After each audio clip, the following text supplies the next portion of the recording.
Hello everybody, it is 4 o'clock and I am streaming. Welcome to the third episode of Under Construction. I'm your host Nathan Curtis and I will be talking about a variety puzzle type that I sort of invented myself that is, at first I thought that I was calling it Good Fences Make Good Neighbors, and then I realized that midway through the history of writing it I had changed the name, and so this is actually going to be, I'm actually calling it Rat Party now. And today I'm just going to dive right into it. Let me just see. All right. So Rap Party, as I said, is a variety crossword type that I myself devised. And it's based on it was inspired by a few existing types. One was a type called, that I first encountered with the name Crazy Eights by Mike Schenk. This was a sort of one-off puzzle from a puzzle hunt that he did for a National Puzzlers League convention in, I want to say, Providence. And that particular puzzle had a grid that looked like this. Each of the numbered and unnumbered squares had 8 spaces circling it, and each space had a letter, and you were supposed to put the letters to each answer in those 8 spaces, running either clockwise or counterclockwise. In this particular case, the yellow square in the center had the puzzle's answer, and you were supposed to work your way inward to the answer from the other clues. I believe this type had might have been used in other contexts before this, but this was the first time that I remember seeing it. Another type that has a sort of similar mechanic is called Seven Sages, which is a favorite of Patrick Barry's. You'll often see that in some of his Saturday puzzles in the Wall Street Journal. I have also seen one in June Pock's Outside the Box variety puzzle series. I think it was a guest puzzle by Eric Agard, but correct me if I'm wrong on that. A Seven Sages puzzle looks sort of like this. You have, again, numbered shapes, and this time each shape is surrounded by 7 blank spaces. And you have 7 letter answers to clues that are again entered clockwise or counterclockwise. And in this case, most adjacent shapes share either 1 or 2 of the blank squares. Between numbers 1 and 2, there are 2 blank squares. Between 2 and 3, there are 2 blank squares, and so forth. Similarly, on the inner ring, between 25 and 26, there are 2 shared squares. But between the outer ring and inner ring, like between 1 and 25, there is only 1 shared square. And there are some unchecked letters in the outer and inner rings. For Patrick Barry's Seven Sages puzzles, he usually puts a quote in the outer ring, which means that in this case, 48 letters are determined by the quote, so that's already a sort of checking in itself, but we still have these 12 unchecked letters in the center, which is sort of a byproduct of the particular design of this puzzle. Another puzzle that was an influence on this was Bricks and Mortar, which I saw in Wordplay magazine with a few different constructors. I don't know if any particular one of them invented the form or if it was already in use before then. But a Bricks and Mortar puzzle looks something like this, where there are, again, 8 letter answers, this time reading, I forget whether they read just clockwise or counterclockwise, around these 8 letter bricks. And whenever 2 bricks share a border, the letters in the squares that are separated by the thick lines are the same. Up in the upper left, you see that the R and the I are shared by those 2 answers as sort of a starting point. So in each of these cases, you have the answers entered around the perimeter of central shapes, and that's going to be the case in Rap Party as well. Each letter is adjacent to 2 central shapes. I mean, that's the idea in Rap Party, and that's generally the case in these other puzzles, but not always. You saw that there were some unchecked letters in the other ones. And when I first devised Rat Party, it was a grid for a cryptic crossword, and I called it Good Fences Make Good Neighbors. That grid is here. This is a filled-in grid, as opposed to the blank grids that we saw before. And each of these rectangles has one answer reading around it clockwise or counterclockwise. In the upper left corner, you have berets, starting in the lower right corner of that rectangle. Just to its right, you have strident going counterclockwise. To the right of that, you have ironing board going counterclockwise, and so forth. And there's also a central entry in the very center, which did not have a clue, and that was sort of the final answer to the puzzle that you had to figure out what that entry was. The entries were 6, 8, 10, and 12 letters. Let me go back to the grid again. The rectangles were different sizes here. The smaller ones on the outside were 6 letters. Some of the other ones on the outside were, both on the outside and the inside, were 8 letters, and some were 10 and 12 letters. So there was a variety of different answer lengths that resulted from having rectangles of different sizes. And since this was a cryptic crossword, most entries had unchecked letters. Usually this is because the entry was on the outside of the grid, and so some of the letters were did not border any other rectangles. I forgot to mention that in this puzzle, Good Fences Make Good Neighbors, the whenever 2 rectangles share a border, the letters on either side of that border are the same. So berets and strident overlapped in an S and a T, and so forth. And there was also some of the unchecked letters came about because there were sort of gaps between the rectangles that met in the interior of the grid. And there was a central unclued entry, which was the sort of the final answer to the puzzle. And when I decided to take this and turn it into a variety crossword as opposed to a cryptic, I had to make some modifications to this. So, as I said, most entries in the cryptic had unchecked letters, which is a thing that you do in cryptic crosswords usually. In a variety crossword, I wanted to avoid unchecked letters. And in order to do that, one thing that I had to do was make the sides of the grid wrap around. Mathematically, you would say that this is a toroidal grid. That is, if you go, pretend that you're folding the grid both horizontally and vertically so that the left edge and the right edge of the grid match or overlap, and the top edge and the bottom edge match or overlap. And also, I had to make sure that there were no gaps between the regions, the rectangular regions that the answers are entered in. If there were gaps between them, that might result in spaces that were that did not border any other rectangles, which would be an unchecked letter. And I also wanted to allow for more varied answer lengths. In the examples of Crazy Eights, 7 Sages, and Bricks and Mortar, the answers are all a single length, 8 or 7 letters. In the Good Fences Make Good Neighbors cryptic that I did, the answers had more variety. There were 6, 8, 10, and 12 letters, but in order to do that, I had to vary the sizes of the rectangles, and sometimes it's hard to do that and make sure that that they line up properly. Additionally, if I wanted, as I sort of did, to have each rectangle have a central space in the middle, that imposes a minimum length of 8 letters on any rectangle. I'll get to how you figure out the length of an answer in a rectangle later, but that would impose a minimum length of 8 letters, and a fully checked variety crossword with all 8-letter answers is hard. Even just getting an average of 8 letters is hard, but requiring that all the answers be 8 letters is even harder. And you notice that in the back in the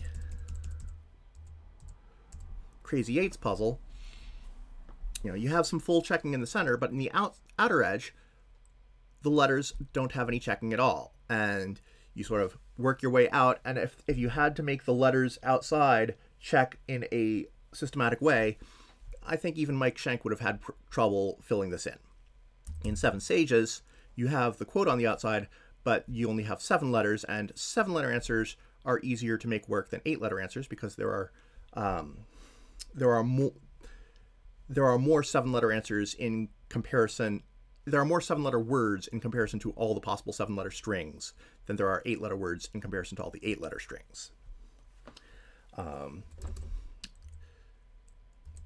So going back, so no unchecked letters, allow for more varied answer lengths. So if each rectangle has at least 8 letters in it, and you want one answer in each rectangle, you're going to run into problems. So in order to allow for more varied answer lengths, what I did was make the fenced regions larger, the rectangular regions, and allow each region to have 1 or more entries. And so you might have a rectangle that has 12 squares running around it and 2 answers entered in there. So, and if you don't specify where the answers begin and end, those answers could be any pair of lengths that add up to 12. That gives you a lot more freedom to find words that will fit the constraints. So this is the grid for the first puzzle that I called a rap party. And there are 24 rectangles in this case. And if you look up in rectangle number 1 on the upper left, you have the answer counterclockwise, which is not coincidentally reading counterclockwise. I decided when I wrote this puzzle that because I was not specifying explicitly in the puzzle what direction each entry went in, that I would give a hint by having the answer to the first clue be counterclockwise and saying that that's the direction you should enter that particular answer in. But then if you look at rectangle number 2, that one, also reading counterclockwise, has the words metal and crescendo. Other entries in here, other rectangles in here may have 3 entries. I don't remember offhand whether any of them do, but also the rectangles in here do have different sizes. Counterclockwise is a 16-letter rectangle with a single answer. Metal and crescendo is a 14-letter rectangle with 2 answers. There are also some 12-letter rectangles in here, such as number 8, which has, let's see, zinnias and cello reading clockwise. And then later, I did another puzzle of the same type, except that I reverted to the Good Fences Make Good Neighbors name and format, where instead of having the rectangles explicitly share letters, they border each other and the bordering letters match. This particular grid was, the first grid that I showed you was wider than it is tall, or landscape format. This grid was in portrait format, so in order to show it, I had to just cut off half of it, but it should still give you an idea of what's going on here. You have, in this case, in the first rectangle, I chose the answer widdershins, which is a old-fashioned word that means counterclockwise, and it is again going counterclockwise. Widdershins did not fill up the whole rectangle, so I added tenor to fill that out. And this continues in other entries. I forgot to mention in the previous grid the wrapping around from left to right and top to bottom, but here you can see that on the left edge of number 1, in the darker shaded squares, you have NSTE reading from top to bottom. In the right edge of the right row, you have NSTE reading from top to bottom. So those are the same letters. And the instructions said that the letters that you enter in those squares will be the same. If this grid were, if I showed the whole grid, you would also see that the IHSR on the top of the top row would be matched with an IHSR at the bottom of the bottom row. And even though these two grids have a sort of different layout in that this first one had the spaces surrounding each rectangle actually overlap each other, and in the second one, they border each other, they are still, from a point of view of having to fill letters into the grid, equivalent. You could imagine taking this second grid, the second wrap party grid, and taking adjacent rectangles and smushing them together until the, for example, between 1 and 2, making the EDDI just a single column instead of 2 adjacent columns. And if you did that, you would get a grid which looked more like this first wrap party grid. Similarly, you could take the first wrap party grid and pull apart the rectangles that overlapped, so that between 1 and 2, you had 2 columns that said LCRE, each separated by one of the fences around the rectangles. So the parameters and conventions for a wrap party, well, I invented this myself, so I got to make up the rules. So for the grid, the grid has a lattice of alternating horizontal and vertical rectangles. I will explain more about what that means when we go to actually construct one, but if we go back to this wrap party, you can see that some of the rectangles are taller than they are wide, and some are wider than they are tall. That's what I mean by alternating horizontal and vertical. And those rectangles are surrounded by white squares. The white squares are where you put the letters of the answers. 2 adjacent rectangles share 3 or 4 squares. I decided on 3 or 4 because that seemed like the sweet spot for where I could get interesting overlaps. With just 2 squares, there is some overlap, but it's only the 2 letters. 3 or 4 squares gives you opportunities to find interesting overlaps between unrelated words, but if it's more than that, then those overlaps could get to be repetitive. You would have a hard time using the same letters in different ways if you always had to do 5 or more letters overlapping. If we compare that to a snake charmer, which sometimes has 2 letters overlapping and sometimes has 5 or 6 letters overlapping, the key there in a snake charmer is that it's not every word has the same number of overlaps. You can have a different overlap for each pair of words depending on what actually works. But since a wrap party grid has a geometric system to it, I wanted to control the amount of overlap to a level that was both interesting and manageable. And if you do the math, if 2 adjacent rectangles share 3 or 4 squares, that means that the left and right overlaps will be the same, either 3 or 4, and the top and bottom overlaps will be the same, either 3 or 4.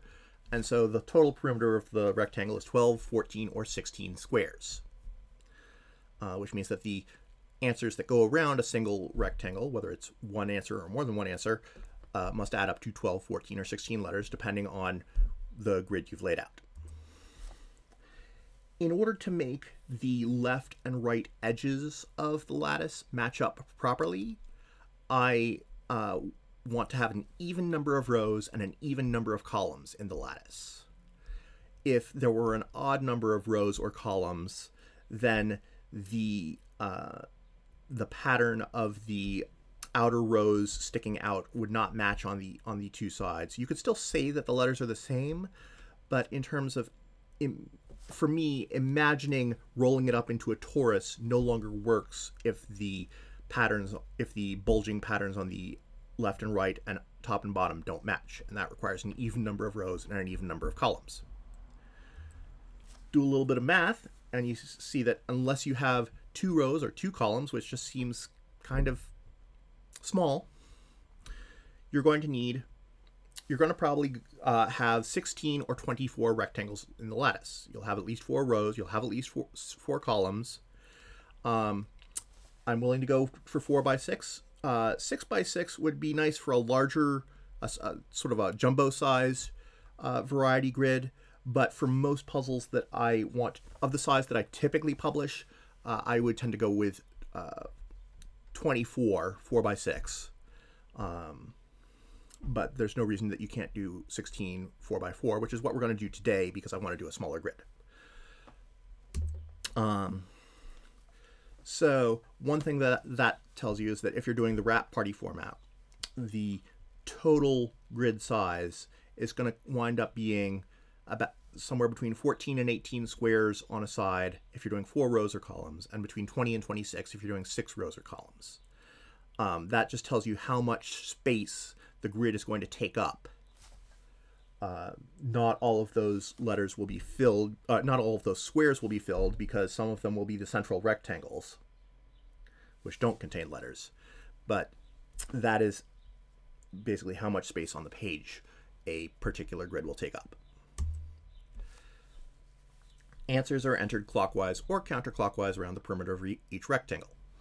And I leave it up to the solver to determine whether an answer goes clockwise or counterclockwise. If you look at a Seven Sages puzzle from Patrick Barry, you'll find that he usually uses a plus or minus to tell you whether a particular answer is supposed to be entered clockwise or counterclockwise. Either of these are acceptable. You can leave the solver to discover which way each answer goes, or you can tell them. That's up to you. And then for the entries, we have the typical variety crossword answer nature that we can accept. Words, common phrases, proper names, single word partials, some common foreign words and phrases, and excuse me, I'm about to sneeze. Sorry about that.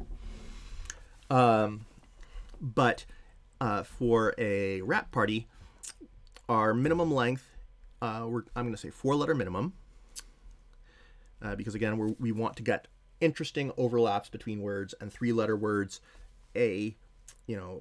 don't represent as interesting wordplay. And also, the way the grid is laid out, it's easy to have one entry entirely contained within another, and I in fact want to avoid that in this case. 1 to 3 letters around each, 1 to 3 entries around each rectangle. Now, depending on the size of your rectangle, this could mean that, if you have 12-letter entries, I would want to avoid having 3 4-letter entries around a single rectangle unless I really need to, and stick to 1 or 2 entries. If I've got a 16-letter rectangle, that means that even though I said before that I want a 4-letter minimum, I'd rather not have 4 4-letter words circling a 16-letter rectangle. So if I'm sticking to 1 to 3 entries, that means that some of them are at least, in this case, 5 or 6 letters. And how we are going to approach constructing the grid for a wrap party. So we need to start with a blank grid. And in this case, I'm going to use a 4x4 lattice with 14 squares around each rectangle. The second grid that I showed you had 16 squares around each rectangle, and I tried to do 1 or 2 entries as often as I could. Because I want to be able to do this within a time limit, I'm doing a smaller lattice and slightly smaller rectangles. There's a question of when you are gridding, should you do it in the style of good fences, where the answers are, where each entry is has its own rectangle and 2 adjacent rectangles are separated by a fence, and the letters that are adjacent to each other on other sides of the fence match, or wrap party, where the same letters are shared by 2 rectangles. And my answer to that is that if I am doing this by hand on graph paper, I will probably start off with a good fences style grid. It's a little bit easier for me to work with in terms of keeping track of what answers are going around which rectangle. But this requires me to keep track of making sure that the same letters are entered in adjacent spaces in adjacent rectangles. And if I'm doing this digitally, as I'm going to do in just a few minutes, I would rather do the wrap party variant. Your own mileage may vary on this, but we're going to do it as a wrap party when I pull up the spreadsheet. Remember that the squares in the outer rows and columns should also match. When I'm doing it digitally, I find that shading the outer rows and columns will help me to remember that. And then we can start filling the grid. I'm going to start with the seed entry as usual. And in all of 2 wrap parties that I've written, I like to have my seed entry hint at the direction that that particular answer is entered. This is optional, but I'm going to do that this time just to give me a place to start. And pick a placement in the starting rectangle for that seed entry that gives you interesting overlaps in the adjacent rectangles. Sometimes you will find that a particular placement may leave you with overlaps that are either going to be too repetitive, you have to use the same prefix or word ending, or if you try going the opposite direction, will yield letters that are pretty difficult to use. So finding a placement where you have good options for your adjacent words is good. And then keep going. Find words that share those overlapping letters and consider options for overlapping in either the clockwise or counterclockwise directions. If 2 adjacent rectangles both have the same clockwise or counterclockwise arrangement, then when they overlap, they will be going in opposite directions because one of them is at the top, say on the left side of its rectangle, and the other one is on the right side of its rectangle. So one of them will be going up and the other one will be going down. If you have clockwise meeting counterclockwise, then they will overlap in the same direction, sort of like 2 gears meshing. I like to have a variety of both meshing and opposing overlaps. And then also branch out in your overlaps. In this case, because we have two dimensions to work with, from a given rectangle, you will have 4 adjacent rectangles that you can branch out to. But be careful when those branches converge. If you start in the upper left and you work your way to the right and down, then going to the one, let me use compass directions. If you start in the northwest corner and you go 1 square to the east and also 1 square south from the northwest corner, and then you go east and south from those, that is 1 square southeast of the original, then you have to make sure that whatever you put in the second and third rectangles will together make a word in the 4th rectangle. And you have to be doubly careful when you work your way around from the wrapping and have 3 or 4 entries that have to match. I am going to take a quick break here because unfortunately I have to go to the bathroom. I apologize for that. I'll be back in about 5 minutes.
We're back. Click and Clack, the Tablet Brothers, and we're here to talk about cars, car repair, and the answer to last week's puzzler.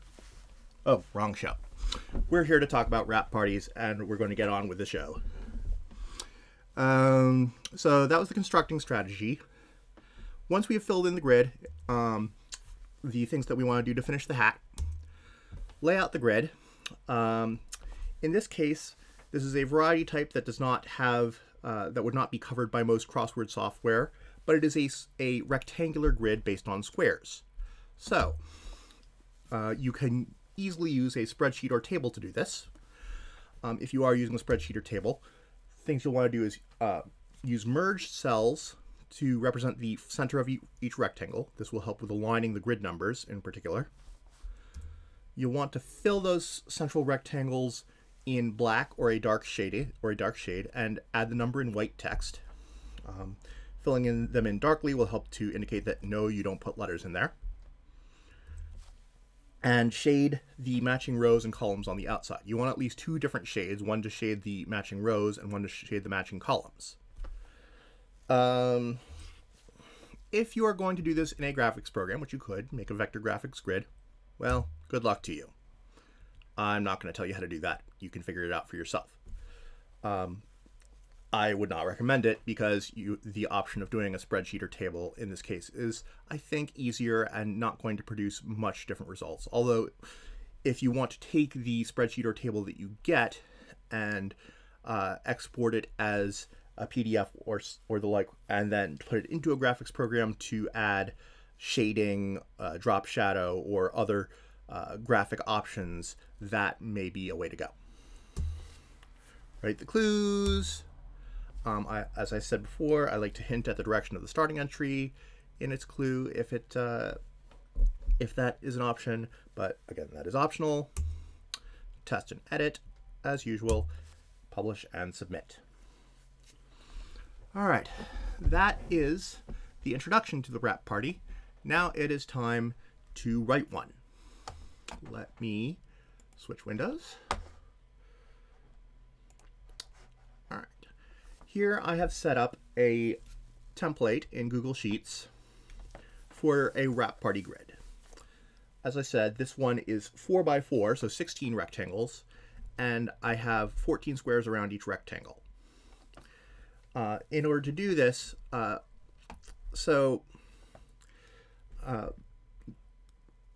when you are trying to figure out what sort of size of rectangle to use, the perimeter of a rectangle, given its inner dimensions, is going to be twice the height plus twice the width plus 4.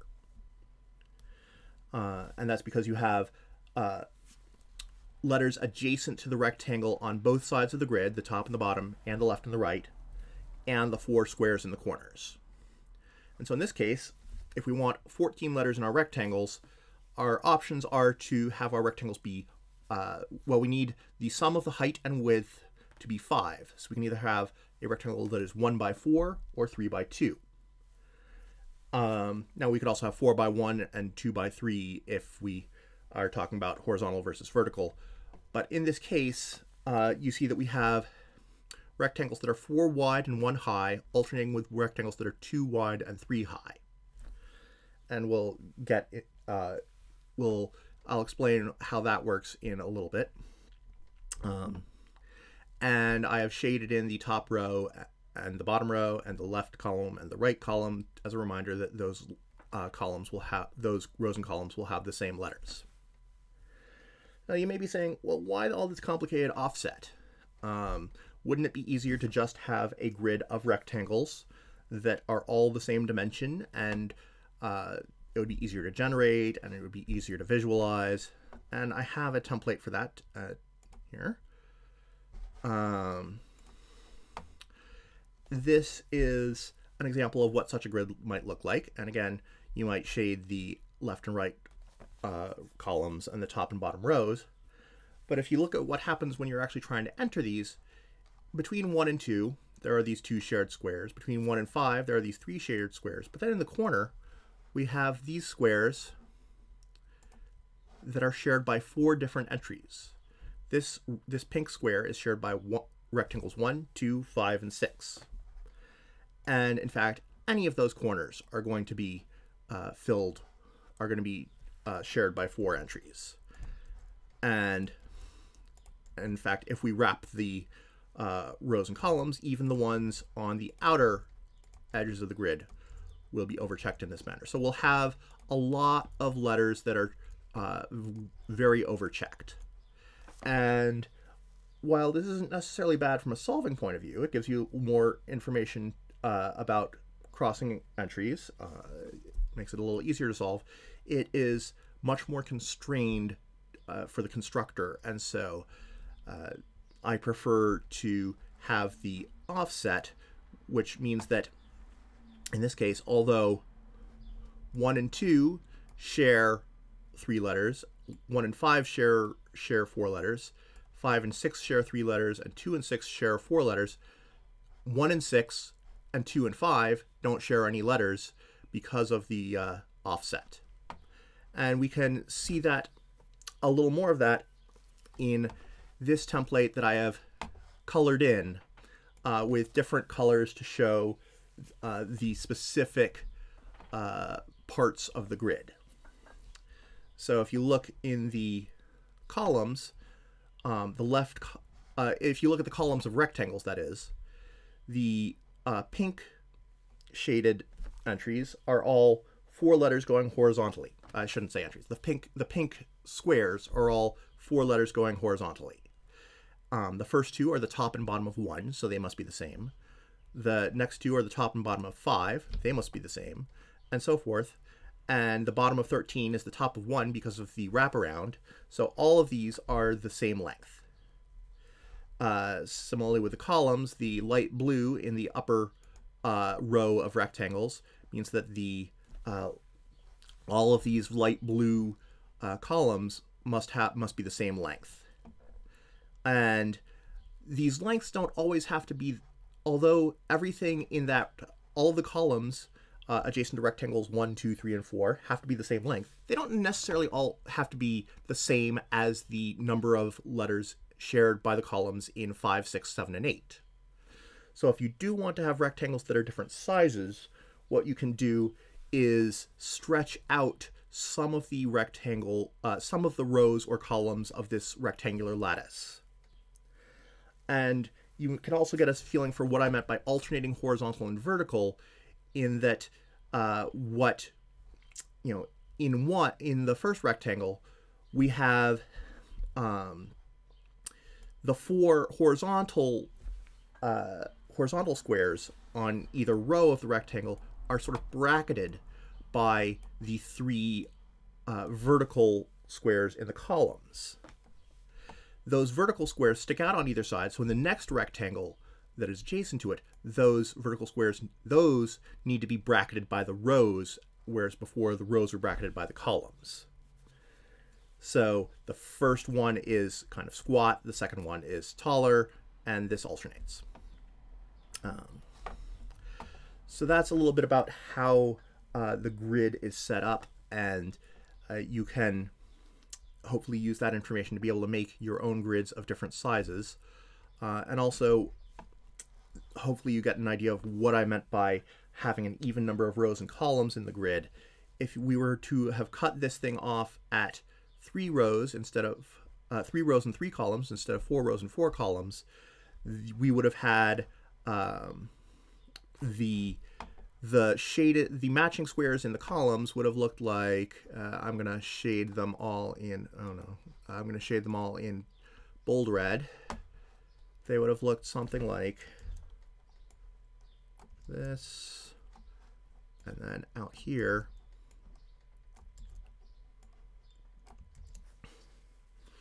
the bold red columns would have been the ones that match. And so if you imagine folding this, if you fold it so that the left edge of 1 meets the right edge of 3 and the left edge of 9 meets the right edge of 11, then the left edge of 5 and the right edge of 7 will not quite match because it's a shorter row than the rows for 1 through 3 and 9 through 11.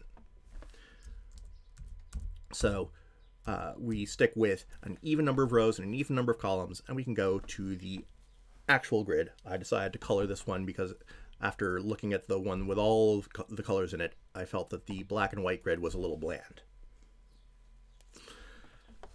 All right, so as I said, we're going to start with a seed entry. I'm going to put it in rectangle number 1, and I wanted something that would hint at the direction. The previous 2 times I did that, I used counterclockwise and widdershins, which, as I said, was an archaic word that means counterclockwise. So this time I'm going to mix it up and do something that means clockwise. I'm going to use the word diesel, D-E-A-S-I-L, which is an archaic word that means clockwise. And so let me write that out for you over here, just so you can see the letters. And before I place this, I want to think about how it's going to be split. This is 6 letters, so it's not all going to fit in a single row or column of the rectangle, which means that I have to be careful about where those letters, that split occurs. In particular, the letters EA adjacent to each other, if they're both on the same side of the rectangle when this is placed, then either I have EA going shared by the adjacent rectangle in the same direction and with either the D or the S on either end, or it goes AE in the other direction because it's opposed, and AE is not a really good letter combination. So looking at this, I'm inclined to split it up so that the E and the A are split by one of the corners of the rectangle.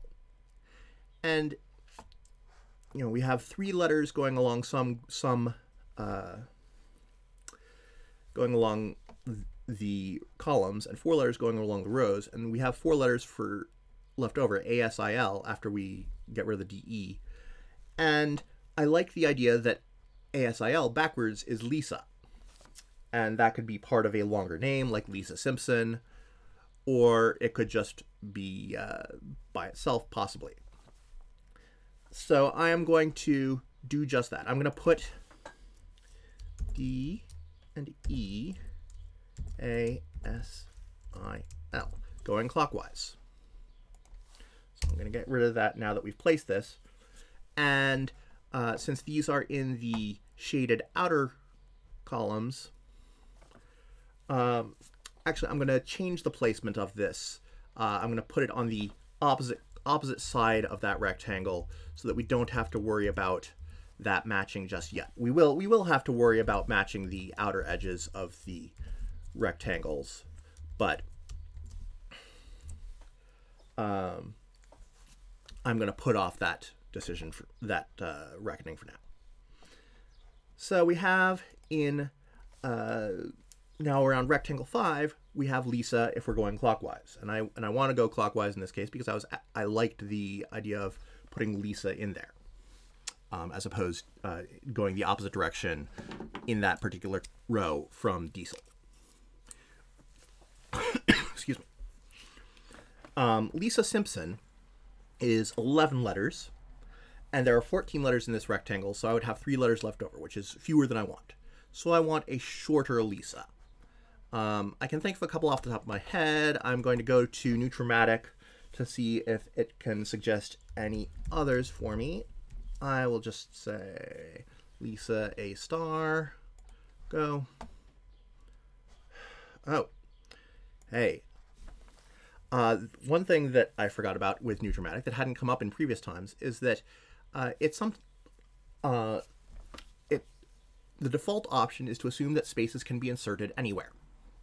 And so you see here that the results say L is a village.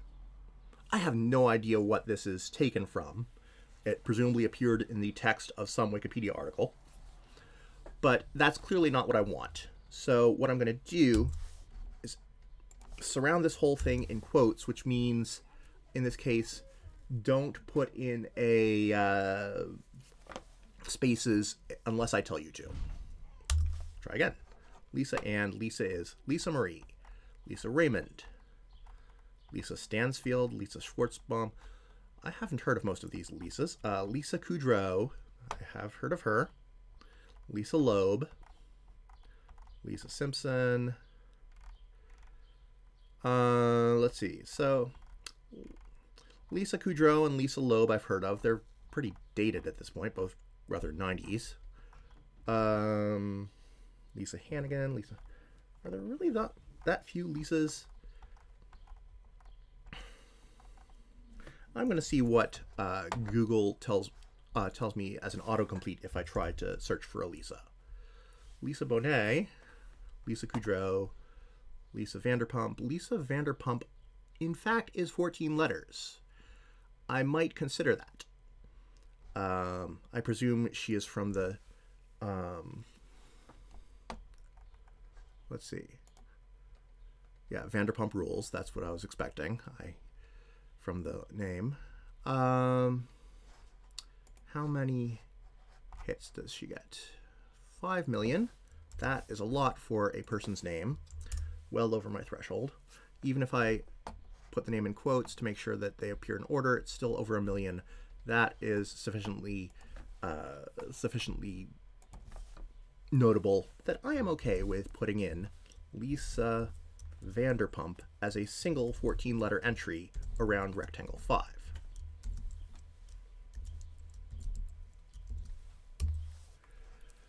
And now that I've entered letters into some of the shaded squares, I'm going to duplicate them over here.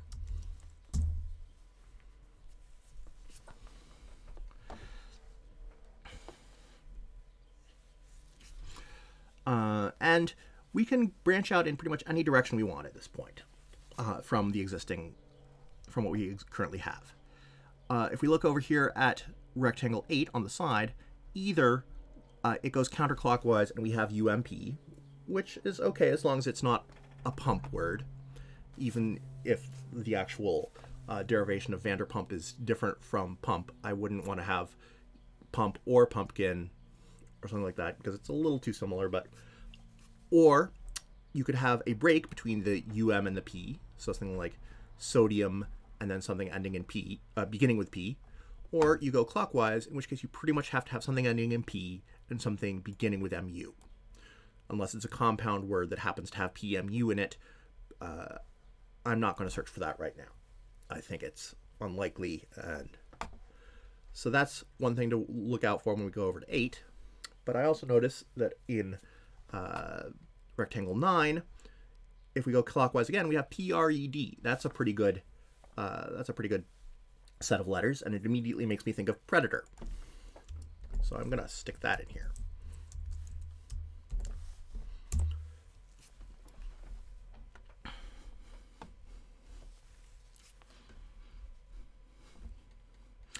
Now I'm thinking about what to do in rectangle 6.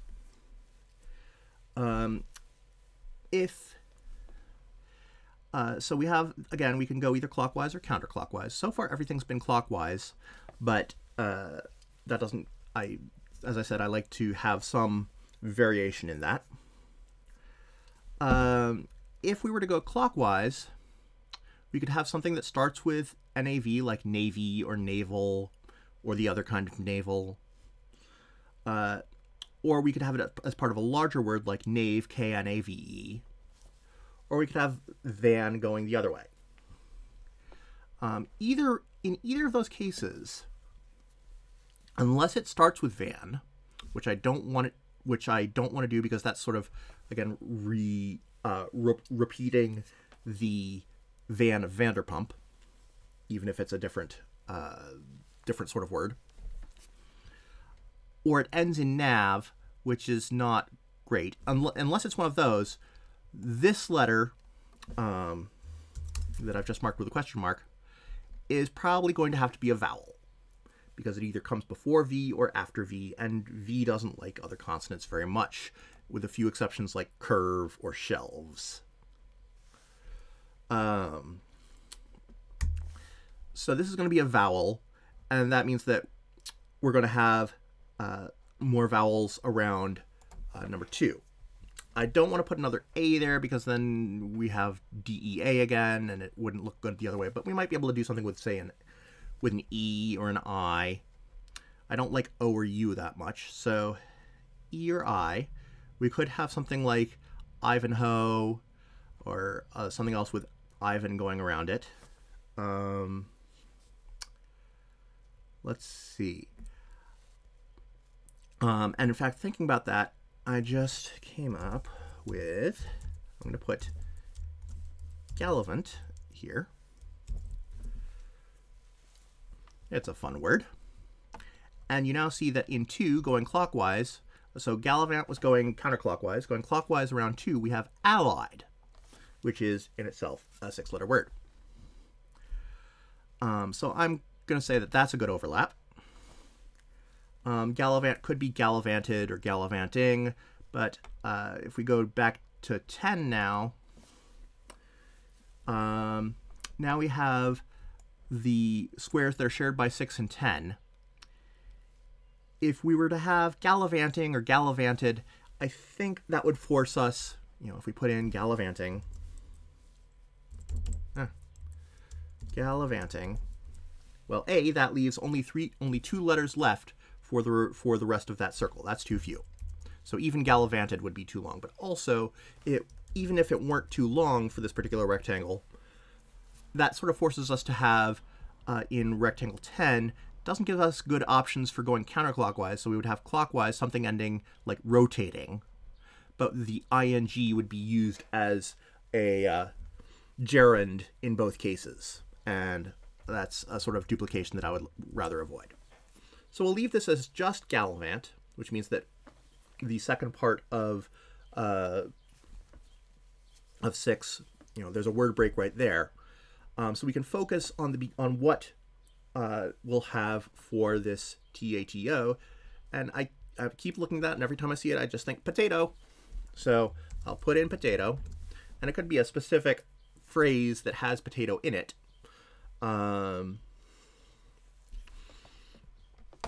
Let's see, I'm going to see if there are any good 14 letters phrases that have potato in them. Let me go back and check the syntax so I remember how to do this.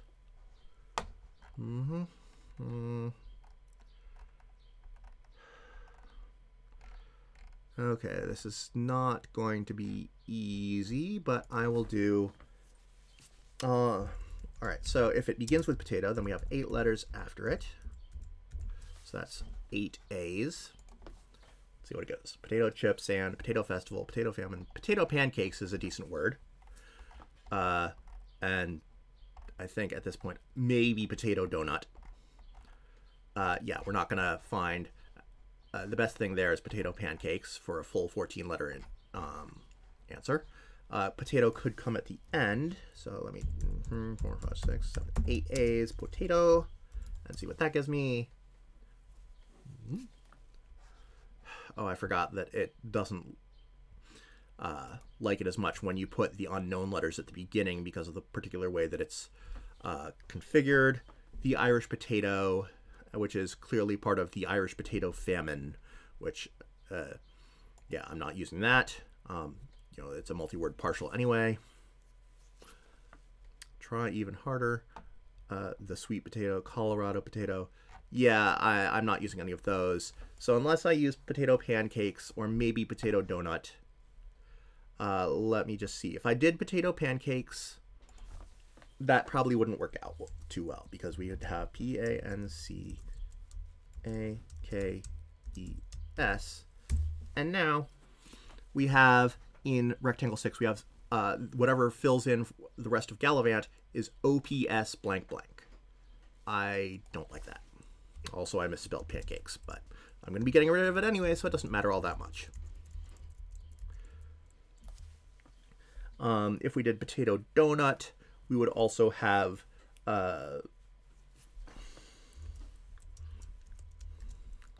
D-O-U-G-H, oops, H-N-U-T.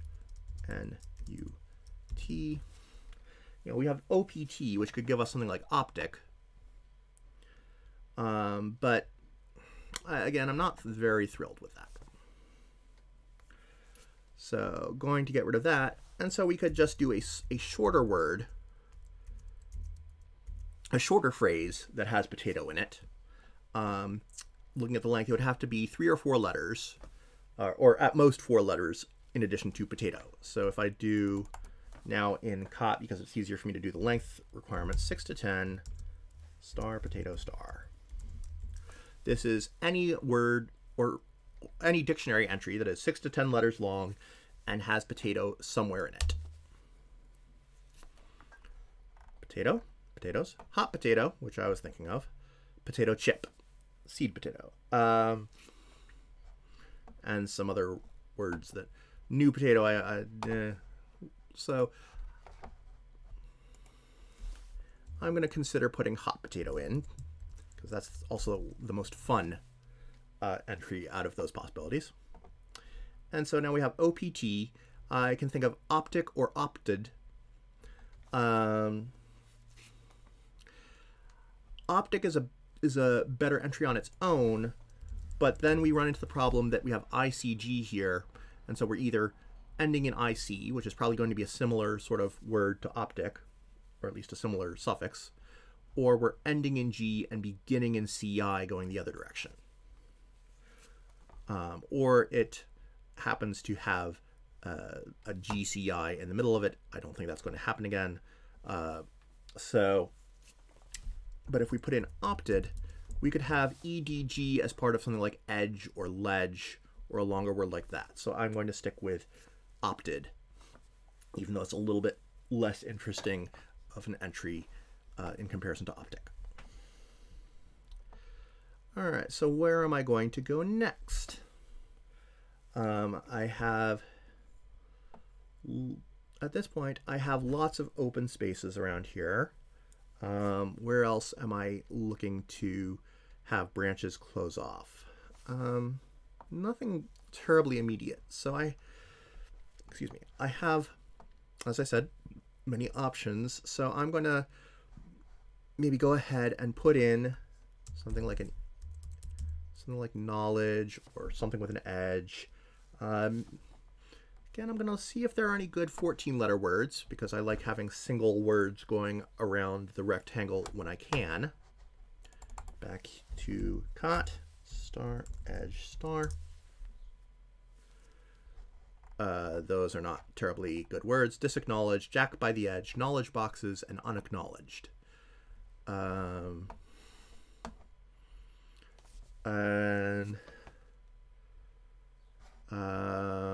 So not likely to get a single word in there. Right.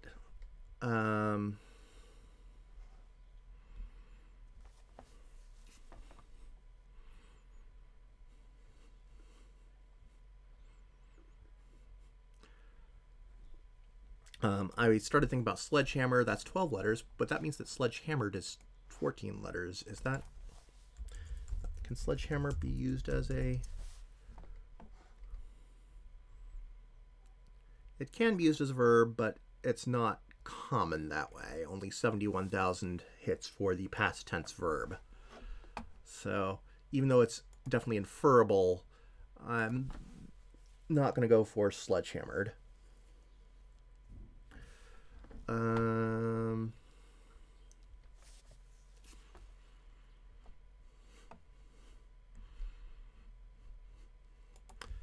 So most of the letters that I can think of that go before edge are either a word like straight edge, ST, which is not a good length because I think that's 12 letters, which would leave 2 letters left over.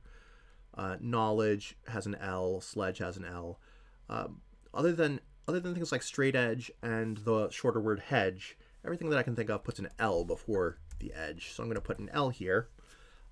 Looks like we'd probably prefer to go to clockwise around 11, and I want to avoid beginning with the HO. What has ledge in it?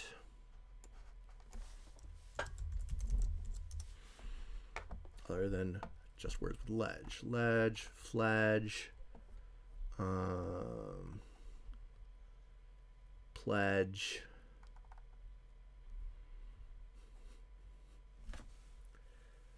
ledger line.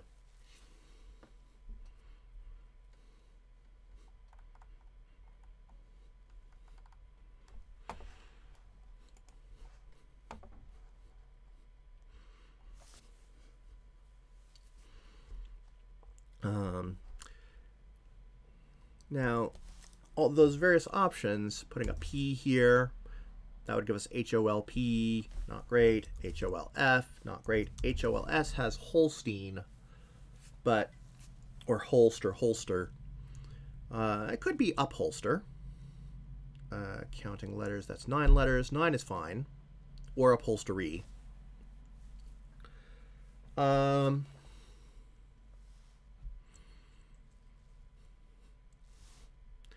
Let's see how that goes. Upholstery.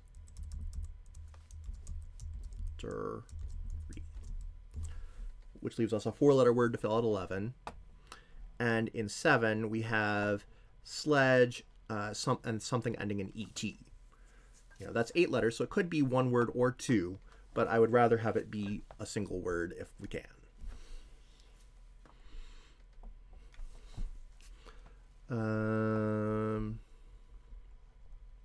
And what does that leave us in the other rectangles? For 10, we have a 5-letter word ending in P. That sounds pretty reasonable.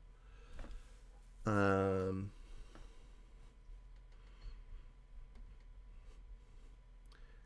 we have this U in 15. That's not unreasonable. I'm going to go into 14. So 5-letter words ending in P. I'm going to go with tramp because that has a nice reversal of mart, which could be part of smart or Martin.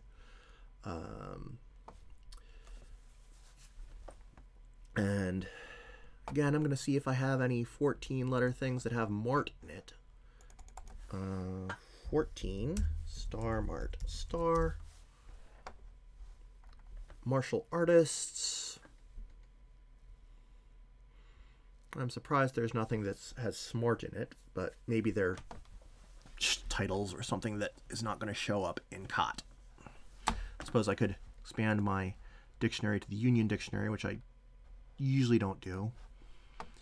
American Martin, Ethiops Martial. Yeah, martial artists is really the best. Or Martin Scorsese. That's a good answer. Let me see if that is something I can do something with here. Martin Scorsese. E-S-E.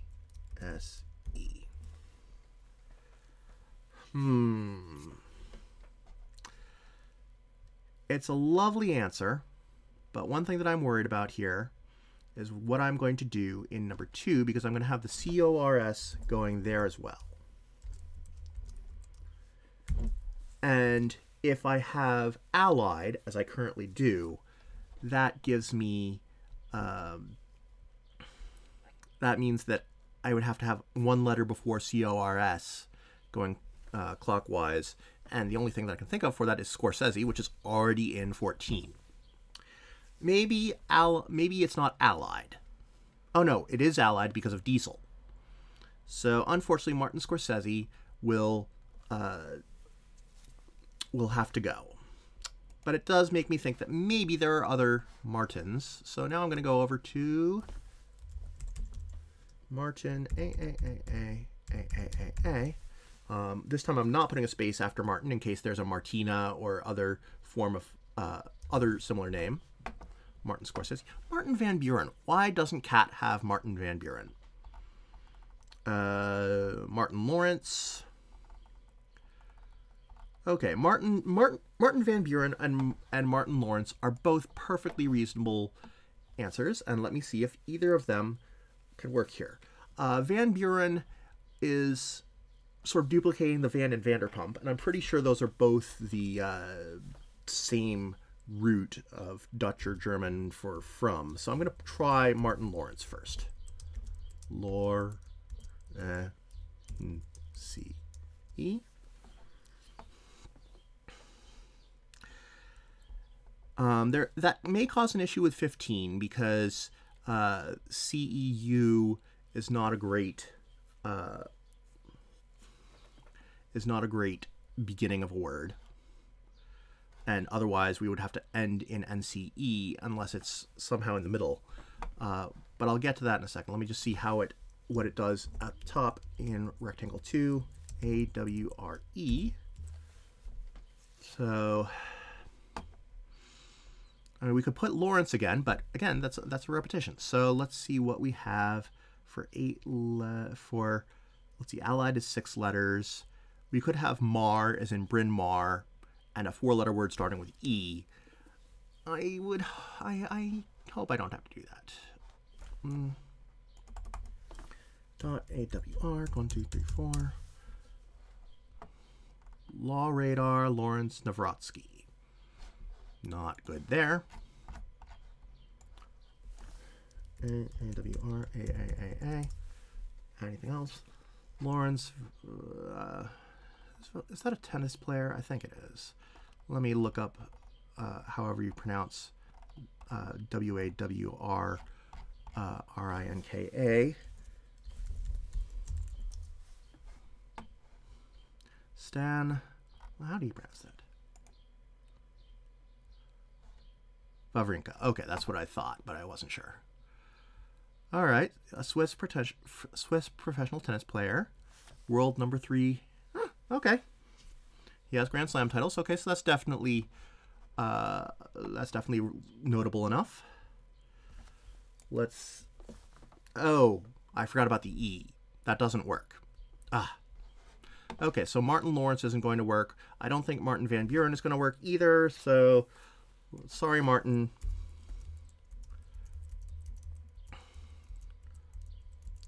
We're letting you go.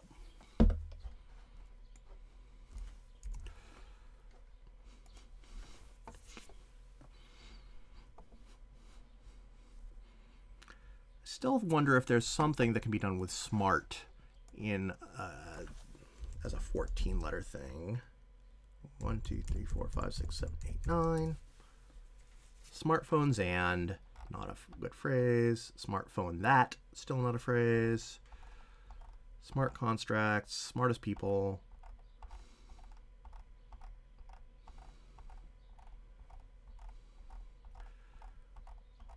No, none of these are words. But let me think about, I like smartphone as an entry, and that would leave me 4 letters. So I will try that and see what that does for me.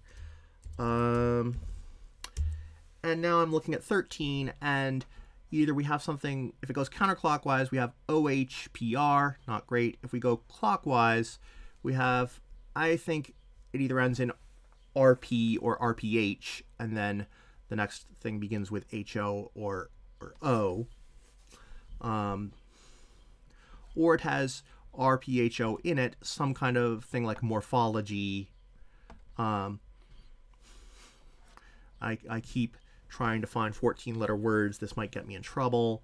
Let me just see what 14 star PHO star metamorphosis. All right. Let's go back to the UKACD smaller dictionary. Heteromorphous, homeomorphous, metamorphosing, morphophonemes, morphophonemic. Yeah, those are not words that I would like to use. So since I'm not likely to use a whole 14-letter word here, unless there happens to be a 14-letter word that starts in O and ends in RPH, and if there is, I will be very shocked. No solutions. I mean, we could do PHO star R, but that will probably be something like, also non-existent. All right, so something ending in RPH is going to be morph.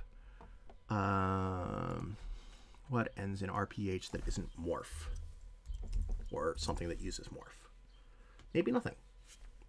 Morph, scarf, dimorph, isomorph, allomorph, ectomorph. Lots of morphs.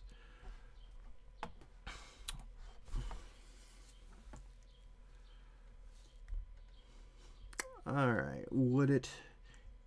morph gives me an OM. Okay, so smartphone isn't great. I was thinking of doing xenomorph, but that would have the thing after predator.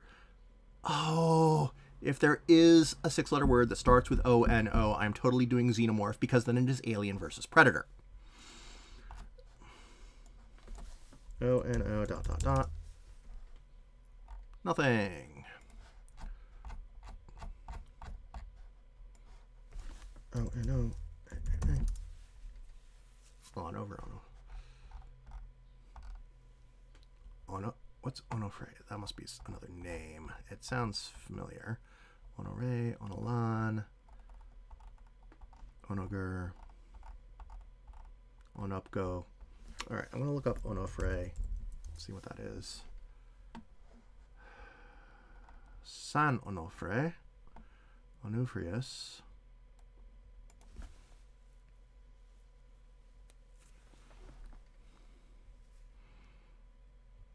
It is a municipality in Colombia, a state beach in California. That was not as good as I was hoping. And it's also a genus of jumping spiders from Brazil. Also not good. It's a common man's name in Brazil. Is there anybody named Onofre that is famous other than the saint? Onofre Eletro. No, I'm not going to try. Darn it. Alright, so I am backing off of smartphone.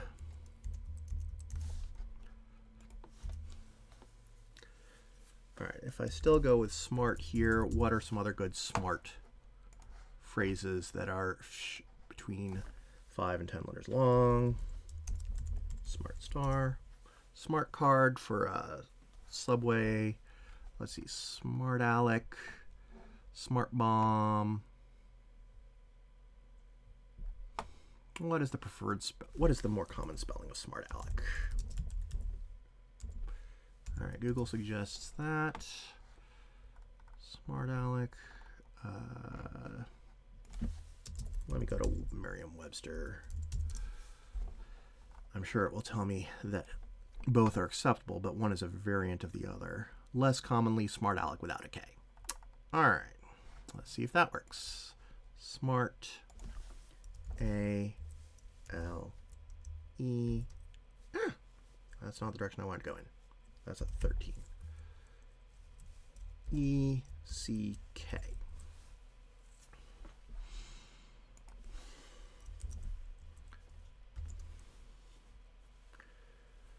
Okay, that might be possible, but we have CK in the second and third letters, which is a little unusual around here in number 2. Let me see what we have for things that start with one letter and then CK and then on. And in particular, if we can get one that is not 8 letters. Eckhart, McKellen, McKinley.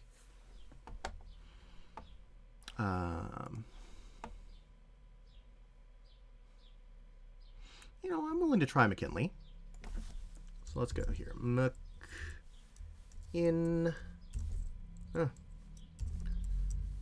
Lee. I'm having trouble with the arrow keys today for some reason.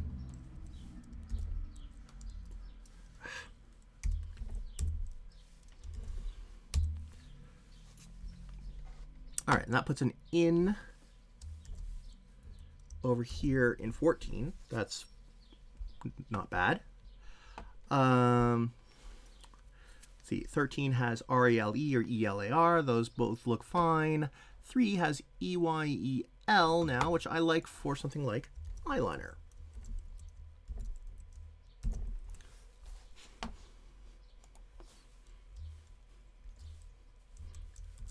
Put the duplicate down on the bottom. And now we see that we might have a little bit of a constraint here with 14 and 15. I could go back and turn eyeliner into eyelash or eyelid, and in fact, I will, because there are a few possibilities there, I will take eyeliner out and see what we do here with 14 and 15 before deciding how to continue EYEL.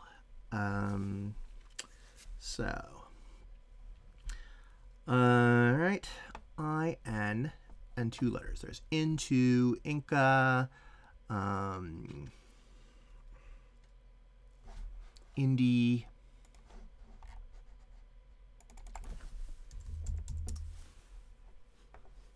inch.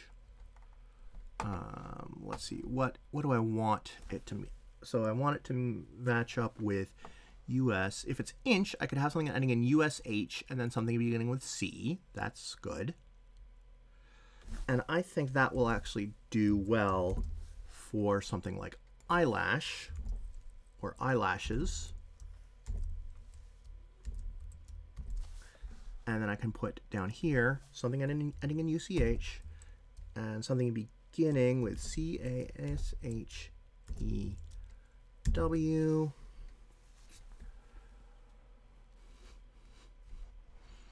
Actually, I think I'll have more freedom if I get rid of this plural and allow myself to possibly put in other variations of cash. So now, 11 and 15, where those come together, we have a 4-letter word for 11, and the last 3 letters of that word match up with USH. Let me see what we have for ending in USH. I can think of some short words, but I don't know if there are some good longer words. All right. And I'm going to want the last 3 letters before USH to also be the last 3 letters of another word. Ambush works. Could be lamb.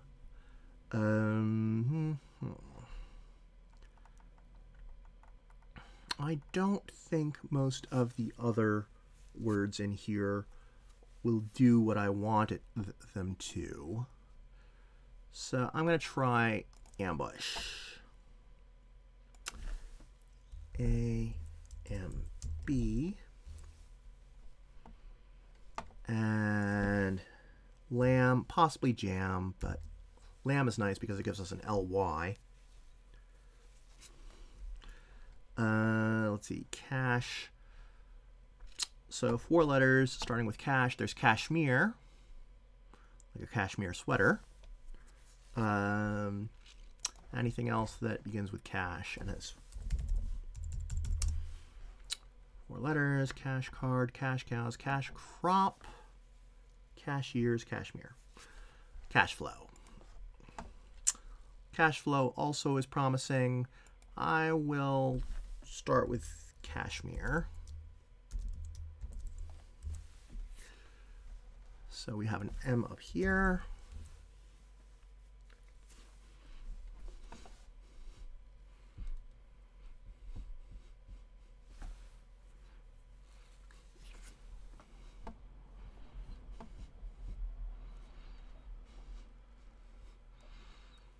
All right, so I'm gonna sneeze again, excuse me.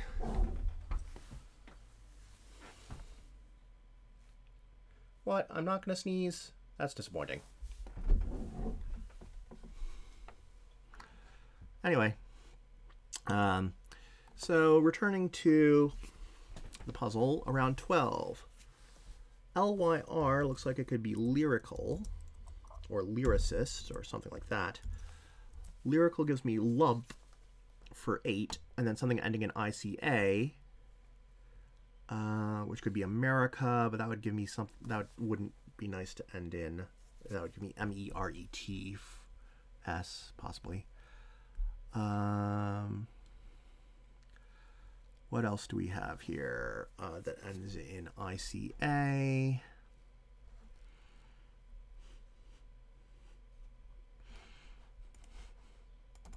Something like Costa Rica, Jamaica.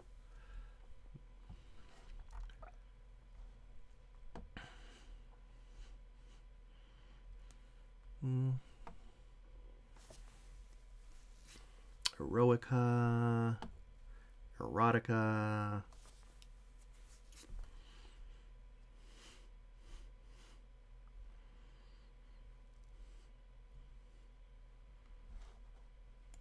What do I have there?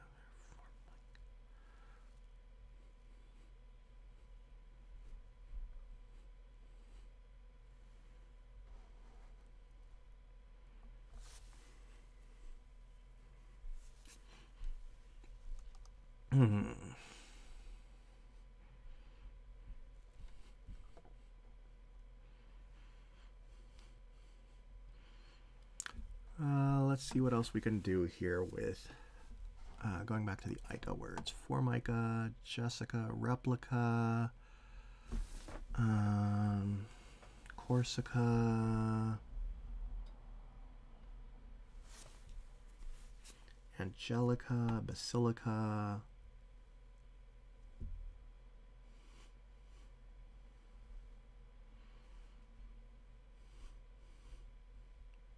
Dominica,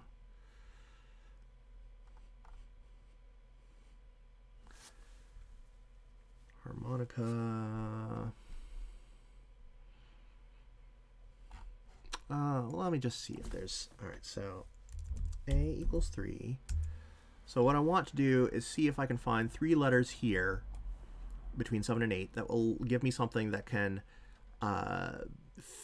fill in both something ending in ET or ETS for 7 and something ending in ICA for 8 with some letters possibly before or after it.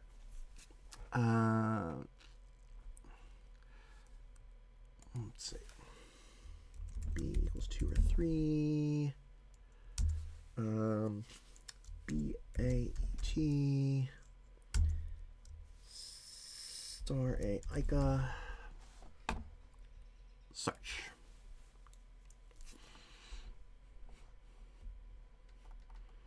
Knesset, Brasset,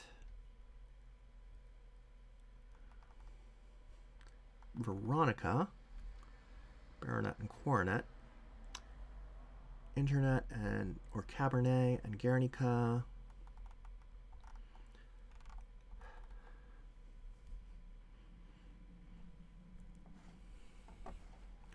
all right, Guernica is pretty famous. So what if I did Guernica and Internet? No, Internet's not going to work because it's going to have to work backwards in 3. So Ethernet is out, and Cabernet is also out. So those don't really work. Do we have a shorter one that we could? Let's see. Baronet and Coronet work with Veronica. I think Baronet, and then maybe Sledges. Then we have something going ABS the other way. Oh, but the M in...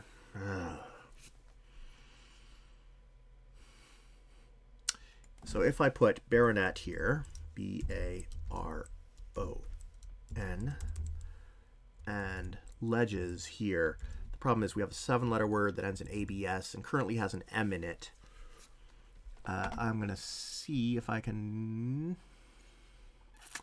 What 7-letter words end in ABS? Scarabs, all right. Baobabs, confabs, prefabs, scarabs. At some point I may have to give in and put 3 words around a single entry I am holding out because I am stubborn.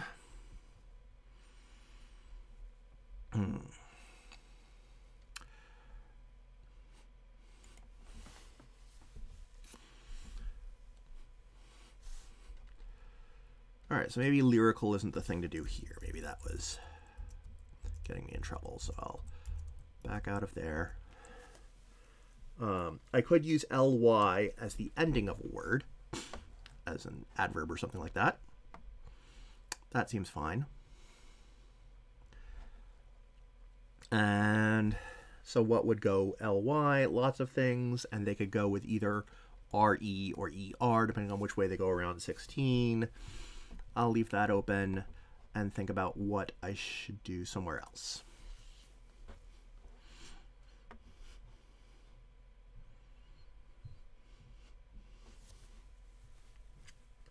All right, going around 13, we have the RALE. That's part of the ALE is part of Smart Alec, so I don't really mind if it gets broken up where it gets broken up there.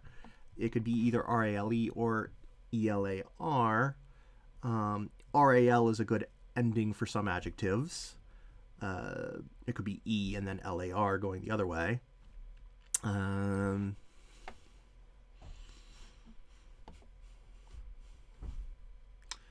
right, predator. And it has to make a word going after predator backwards.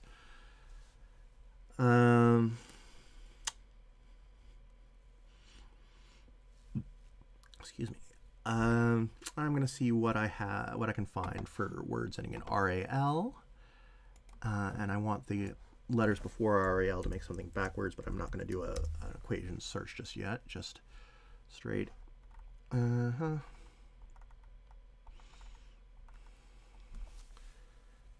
So with a few exceptions, it's going to have a vowel before RAL, like lateral or several, cultural. The exceptions are things like neutral, central.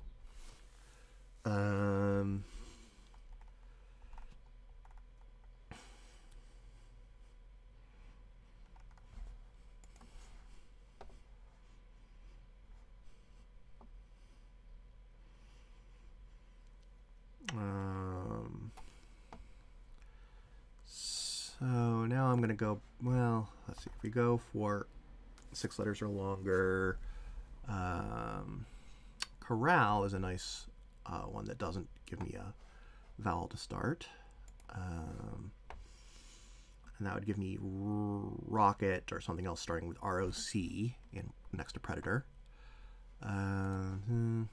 Could be OK corral.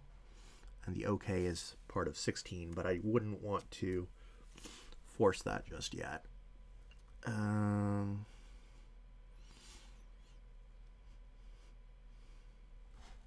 there anything that has RALE in it? There's the other kind of corral. There's morale, paralegal, 14 letters, corral prelude. I'm a fan of those. But corral is not going to work because then you have OHC going the other way, which could be O crud. So not corral preludes. What did I had paralegal. That's not going to work because I need over here in 1, I need something that will make a word with M.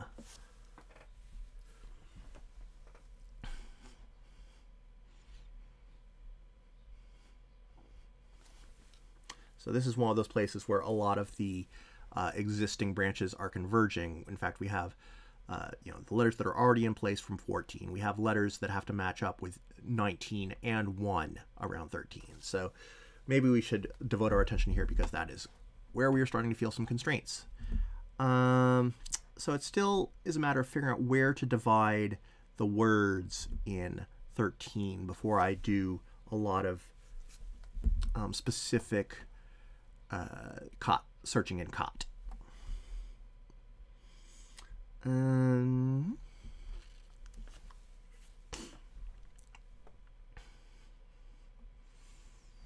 So going around to 1, something ending in M, I want it to be 8 letters.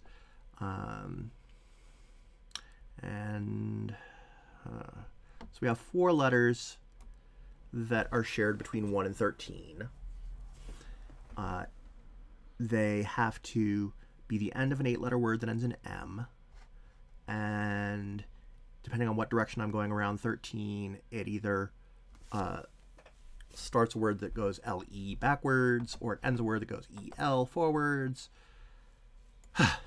That's a lot of things to keep in mind, but we'll go. A is 4 letters. AM. That is the word that goes around number 1. Let's say E twiddle A star. Search.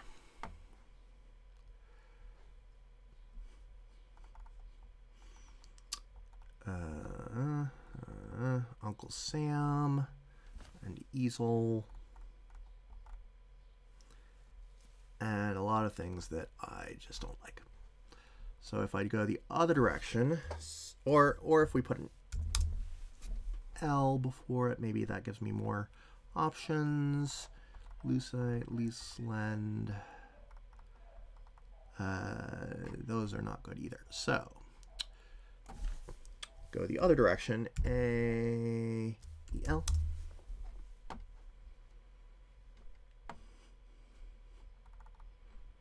Psychism, pipe stem. I mean, pipe stem and kinds of steel, but that's not really great. But I can still go just end in E. That should be easier to do.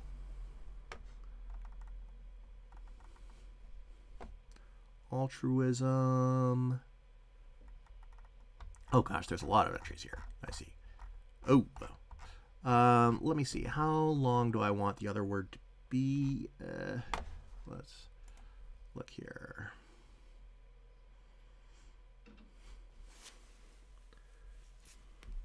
All right, well, if the other word is beginning with L-A-R, that tells me that I have some options for that. I'm going to scroll down to see what the last options on this list are and then work my way back.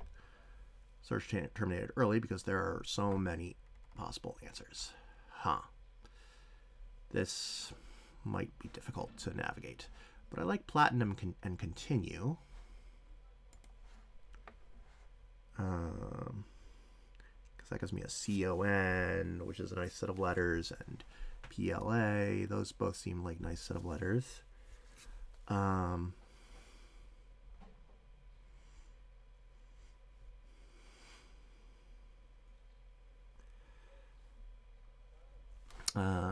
Let's just see what else comes up in here.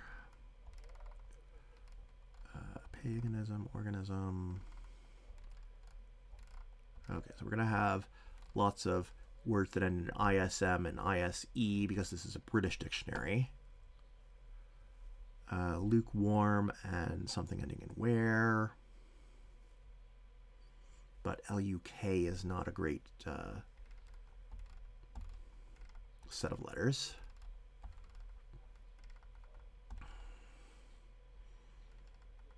Again, it's, lots of ISMs.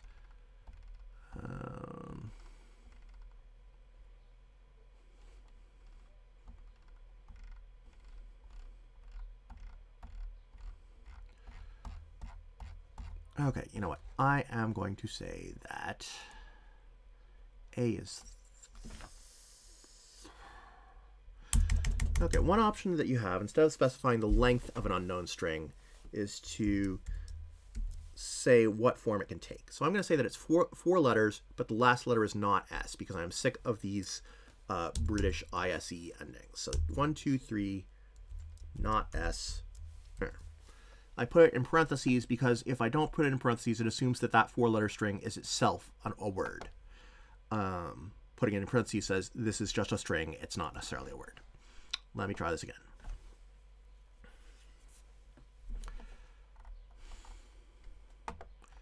Freeform. All right, let's go to the end. Only 137 letters. All right, answers. So,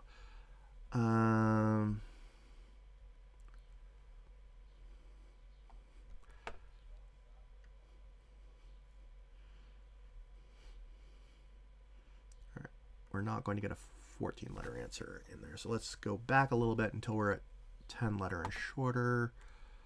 All right. HMS Pinafore is nice but too long.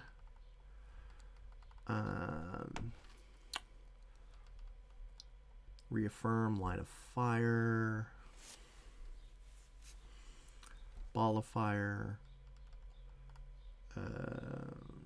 Or ring of fire. More films and files. Uncle Tom. Lukewarm. Again, I didn't like the LUK. Platinum and continue. That might be the a contender, actually.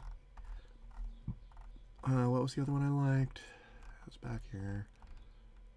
So reaffirm and something of fire, or platinum and continue. Wall of fire.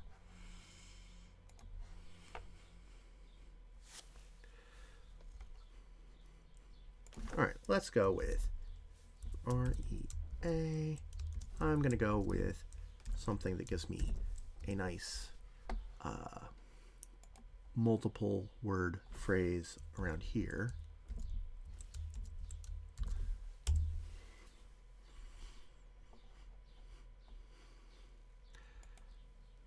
And going to go with the Johnny Cash song. So we have LAR blank, and that blank has to come before RI. KRI is a possibility, but it doesn't look good, but DRI is just fine. Lard or lark. So Ring of Fire and lard. We have reaffirm. We're going to duplicate those letters over here. So DRI, blank, blank, blank. That could be drivel, driven. We have some possibilities. Where are we going to go next? Let's work out what's happening on somewhere on the right. Oh, and NGO comes down here from Ring of Fire on the opposite side.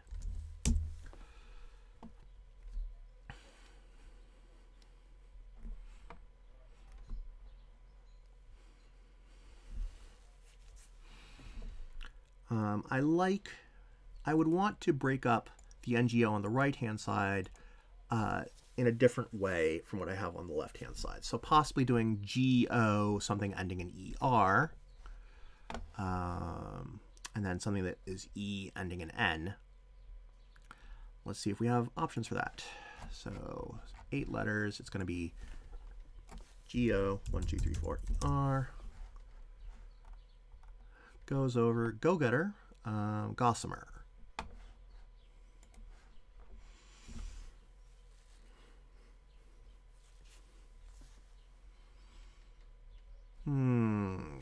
And now I'm looking at how it's going to play with what we have for number 4.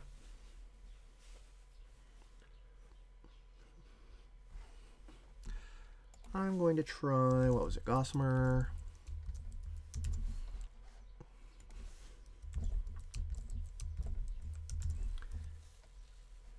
And have something that ends in something like areas.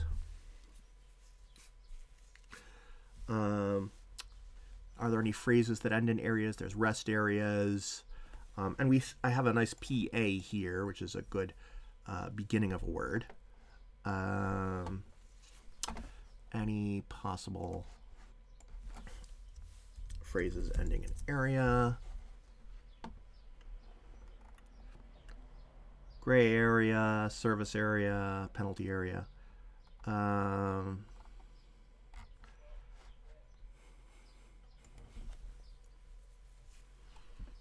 Let's see, if I do gray area with the American spelling, it's not going to be so great. I don't want to do it in the British spelling because I don't like relying on British spellings, but let me just see what we got here for this. Gray area, yeah.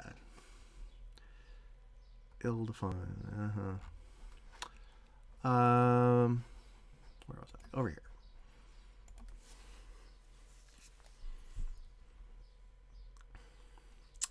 I am going to try, well, we could also have something that is just areas and then something beginning with Sam that is 9 letters, or I can give up and finally do 3 words in a ring. Let's see, so that would be 9 letters. So let's see what 9-letter words I have starting with Sam. Samaritan, Samarkand, Samsonite. I am sure there are some people named Sam that I'm forgetting. Sam Malone, Sam,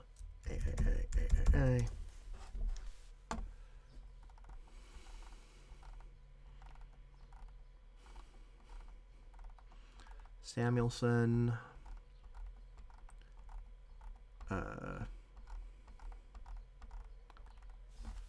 Okay, fine. Let's put a space in there so that you don't give me all these words that start with phrases that start with same. Sam Mendes, Sam Harris, Sam Taylor, Sam Malone. So of these first few, the ones that I know are Sam Mendes and Sam Rivers and Sam Malone, but Sam Rivers is a jazz musician that I don't think is well known outside of 42 Million. Oh, also the bassist of Limp Bizkit. Different Sam Rivers.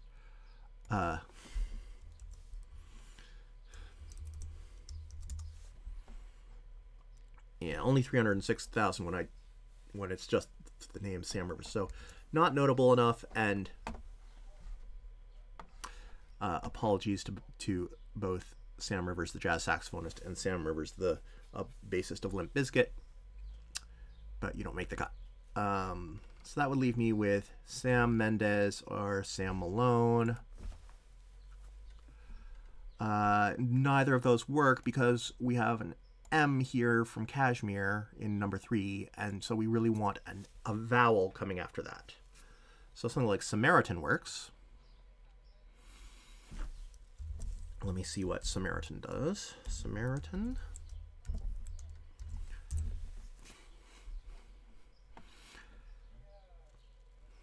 All right, so we could have something going Mary here with 3 more letters. That sounds reasonable. Over here we have P-A-N-A-T or A-N-A-T. I don't think there's anything that's going to end in U-M-P-A, maybe U-M-P-N. Oops, not S-A.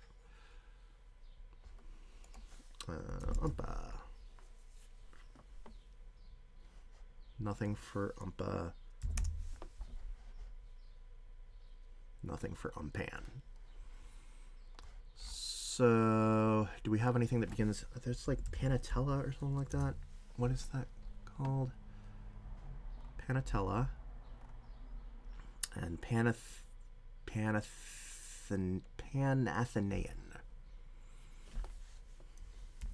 Panatel... Okay, Panatella is a cigar brand, and are they both cigar brands, or is one a long, thin cigar? Thought one was a kind of cake, but I guess I'm wrong.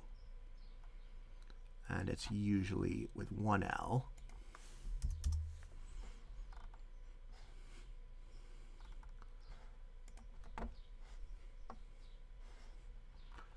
Long, slender, straight-sided cigar.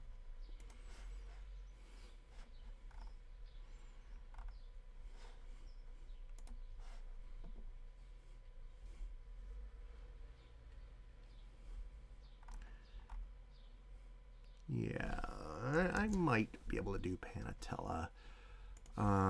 So that would put E-L-A and then a 6-letter word ending in U-M. That's fairly easy, but what does that do? That doesn't work with what I have in 7. So 7 seems to be constrained now. All right, so if I have M-A-R-I and 3 letters...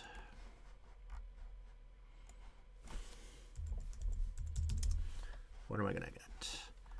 Maryland, marimba, marinas, marital. And it's going to go backwards. So we could have marinas and have the S. All right, marinas or marital, I think, are our best bets there. Or, yeah. Possibly Maryland, and we have ledge, nylon, and something ETS. Will nylon work over here? Probably not.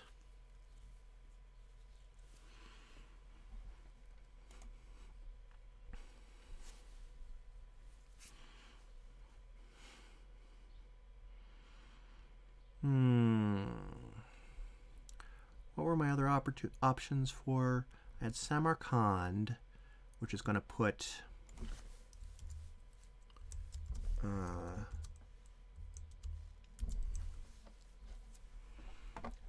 PADNA, not a good combination there. There's San Andreas, but that's not going to give me good letters. Anything else that I'm missing that ends in REAS?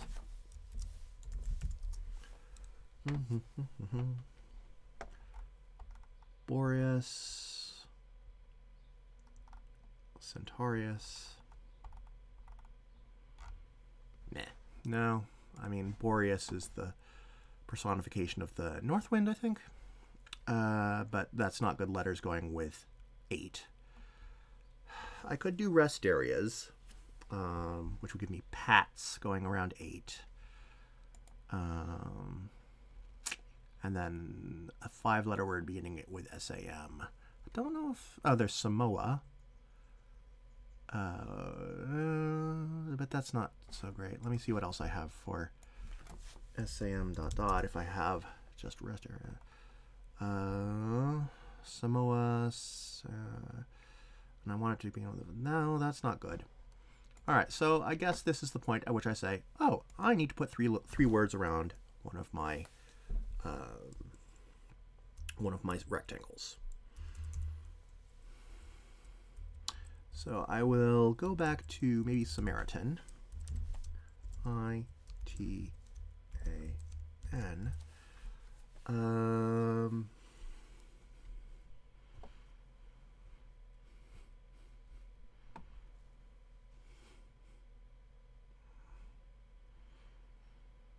And still trying to work out what goes in these overlaps.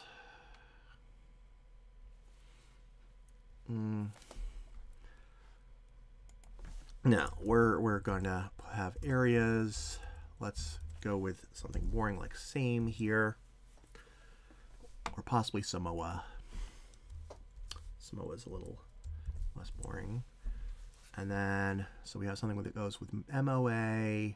Could be like moaning. It would have to be a 7-letter word. 7 letters is too short to split into 2 words.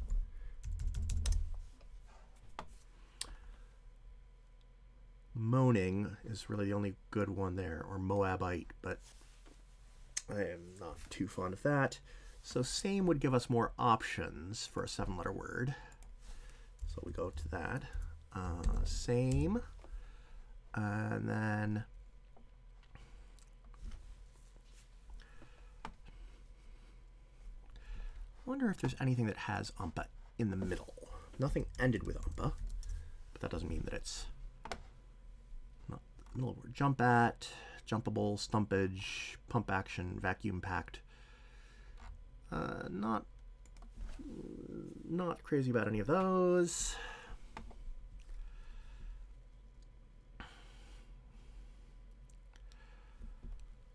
All right, this is where I need to finish it up pretty quickly. All right, let me go back to 15 and 16 rather. I have E blank blank blank. I have 6-letter words starting with E, ending in N. I can think of 11 as one possibility. E, 1, 2, 3, 4, N. And it's going to have something that goes with LY the other way around, I think. None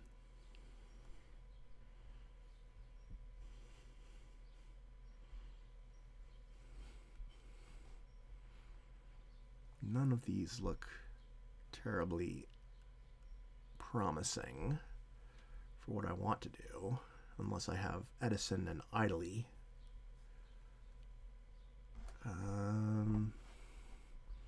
Or it is the end of a word, and I do in fact have something that begins with LYR on the other, going the other way. That's fine.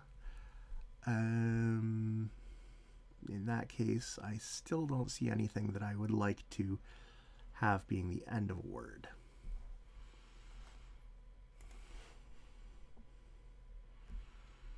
I might have worked myself into a corner here, and I might have to back out. We'll see how that goes. Wonder if I instead of having GO ending in ER, it's just GO ending in E and RE ending in N. Does that give me more options?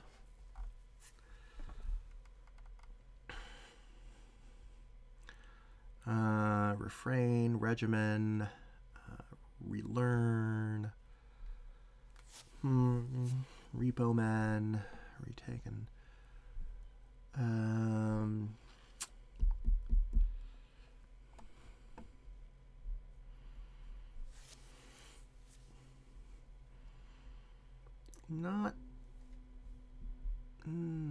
I don't think any of these are going to work well with the LYR going backwards. Unless it's relearn in Israel. Is that a possibility? Relearn Israel.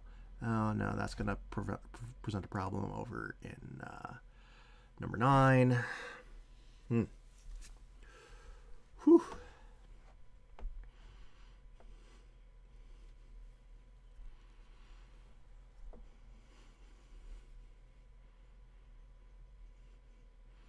All right, what if it is in fact ending in NG, even though I didn't want it to end in NG? We have a lot of things there, and if I... All right. So, O, 1, 2, 3, 4. I have 2 options for the O word ending in 19, ending in ER, and 64 ending in just E. So I'm gonna say that I have the whatever. All right, going back.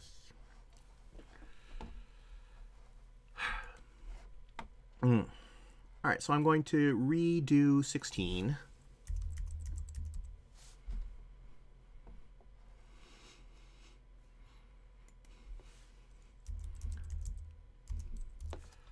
I'm going to have, still going clockwise, a word that begins with RE and ends with NG, 8 letters long, and a 6-letter word beginning with O and ending with E.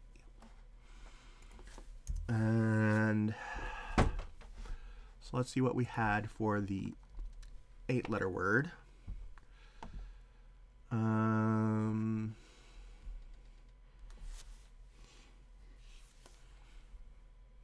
see, anything with an L in it, maybe. Relating, relaxing, relaying. So let's try relating, which gives us tally in the adjacent, in number 12. And then O to E was a couple of searches later. A lot of things there. What does it have to match up with? It has to match up with the REA. Oh, and I don't need an A there. So, and they're going in the same direction, so I'll keep that in mind as I want something that has a consonant first. Octane would have react, which is, again, a re-word. We have a lot of re-words in here. Octave, Odette,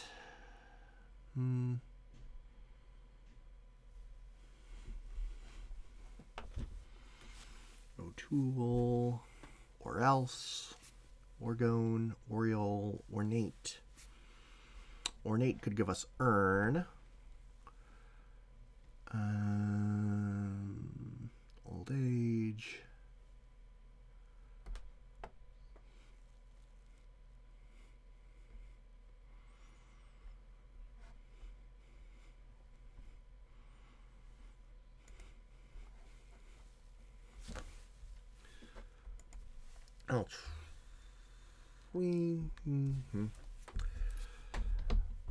Yeah, I'll try that.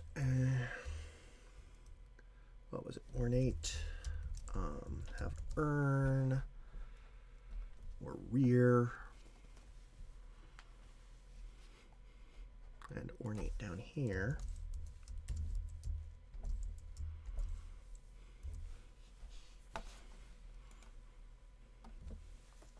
Actually,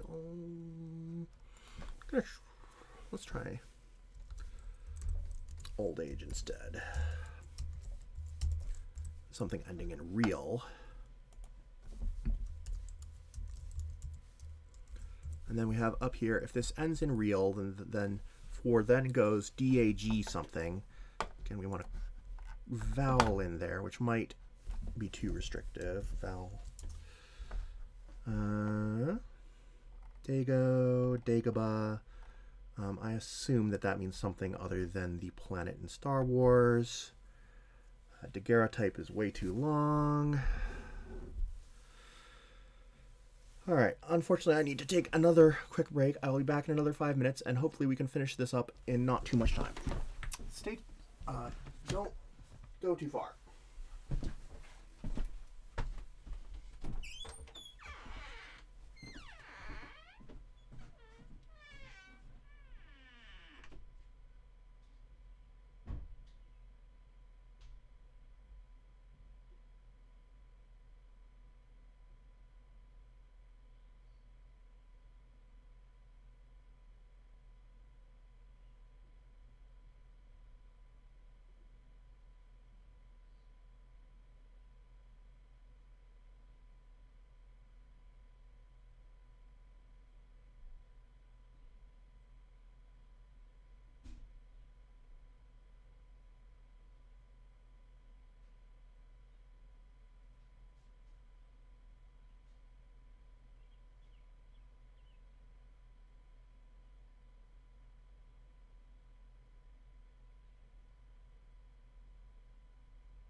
All right, I'm back. Sorry about that.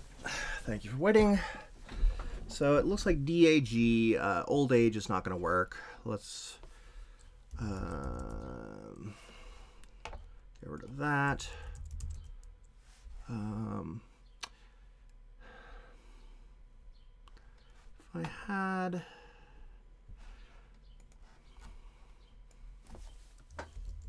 Is there anything that ends in react that isn't just react?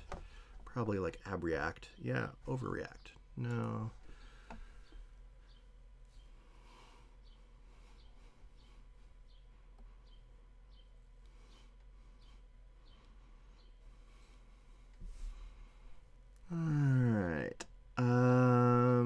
So going back to the O word.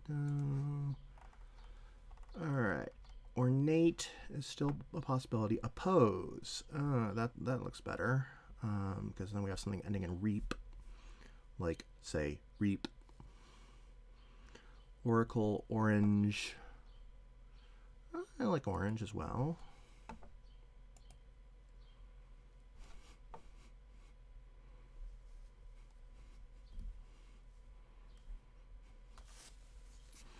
All right. In order to speed this up, I'm going to start using more simultaneous equation searches. Oh, I just noticed that in 12, even though I have tally, I could make it. Yes. I was going to say that with tally, I have the word before it ends in I, but I could turn it into vitally.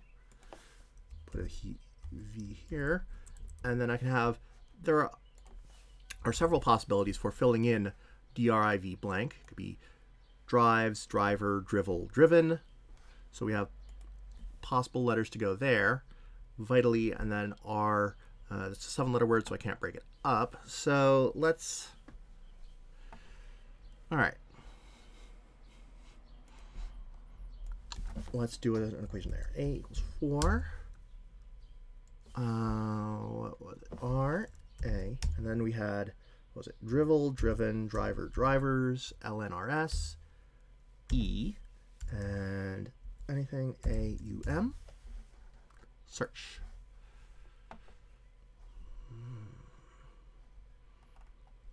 Rallying or reptile. Unil septium got renamed, and I think that one is Tennessee, if I remember correctly.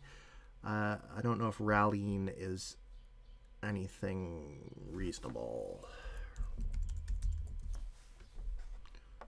Rallying, resembling the rails. I believe that means the bird, and not like.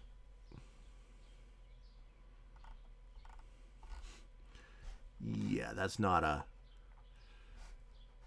very solid word. Okay, so that didn't work.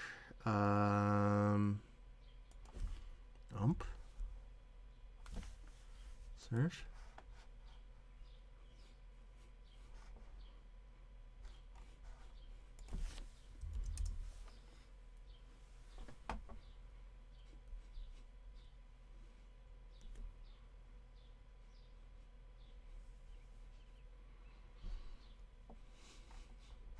All right, I'm going to try something else here.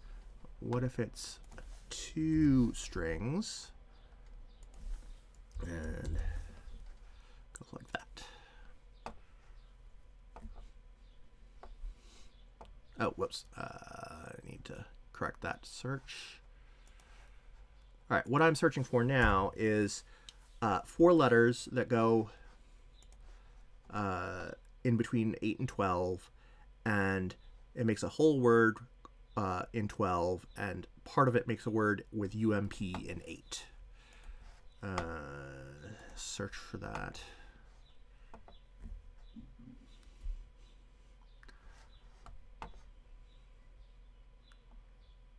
Come on, Cot. Do your thing. You did it.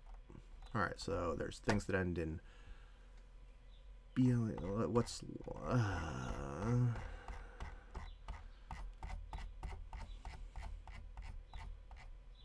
okay, so we have, these are all 1-letter things.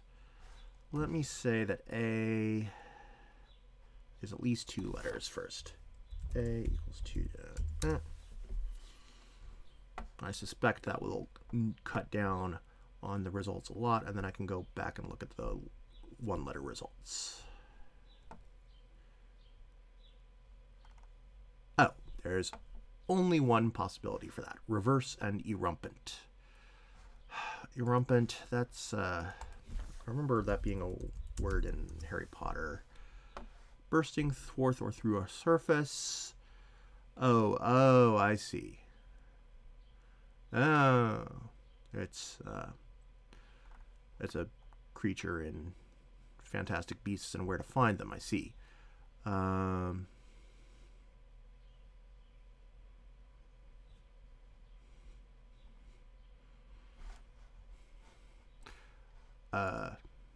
Maybe. If we do erumpent, oh, then we have a problem in...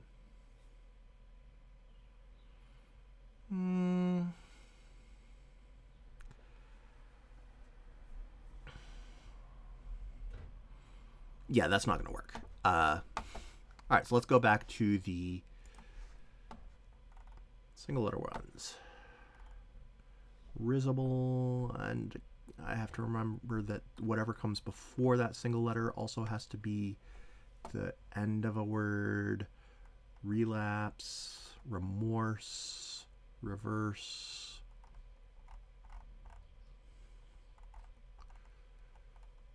I think it's going to have to be remorse or reverse, looking at what is coming up here.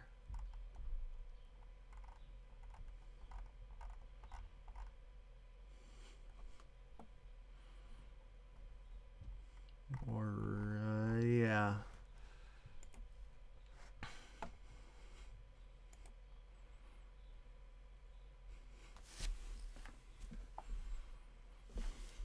So we have remorse or reverse. Let's put reverse in here. Oh, it could be also end in, just begin in UMP and end in EVER or whatever it's going to be.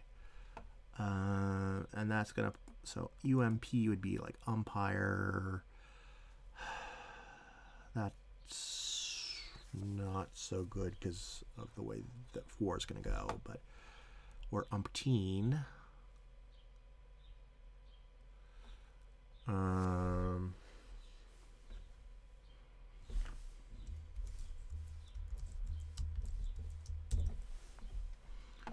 Sure, let's try this.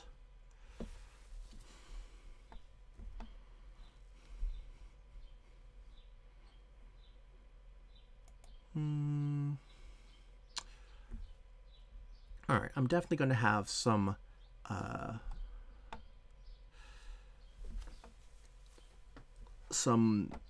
rectangles in this area that have 3 words in them. I'll just have to accept that. Now, TREA, go back to the words that started in O and ended in E, 6 letters. Oh.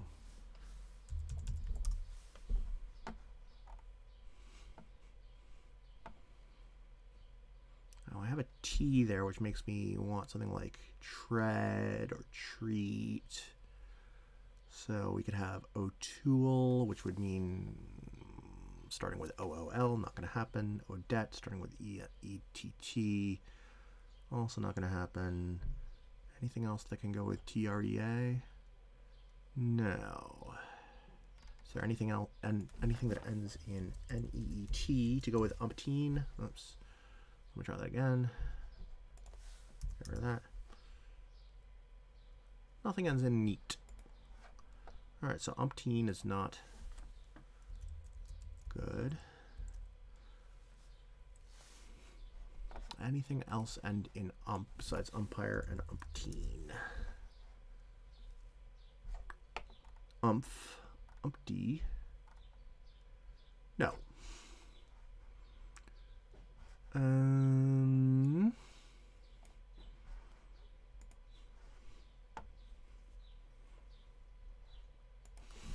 Actually, what if it's that? Rumpus, something ending in Eve. Do we have any 8-letter words ending in Eve? Reprieve, retrieve. R-I-E. Wait, no. R-I-Pre. No, that's not going to work with number 7.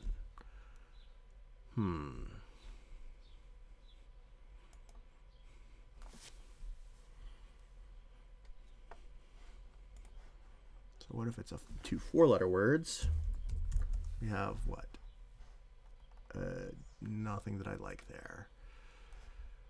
What if it were tremor? We could have Nemo or demo here.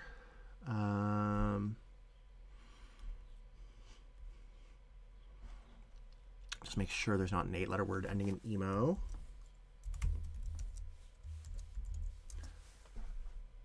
$12mo, presumably short for 12 months. I don't like it. Rumpus. Let's see what else is a 4-letter word ending in emo besides demo and Nemo. Also memo. So there are some possibilities for that letter there.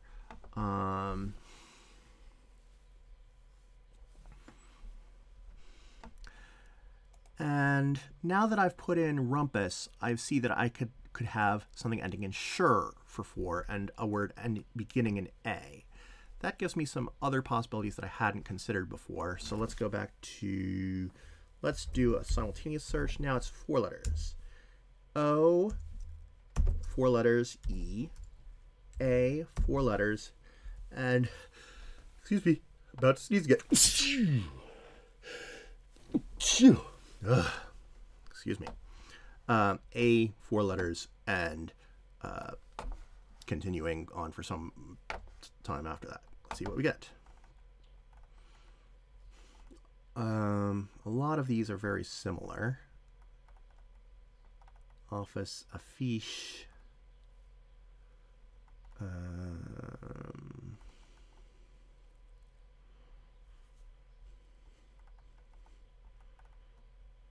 On time, antimony. Orgone, argonaut. What happens if I put... So antimony doesn't really work there, because I would have O-N-Y, mony. Unless it's something like red eye.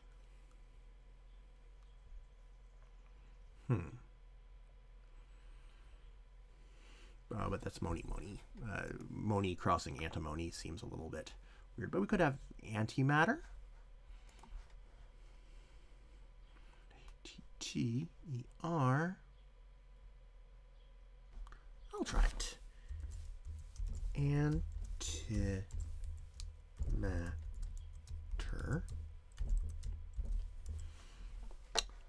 And on time.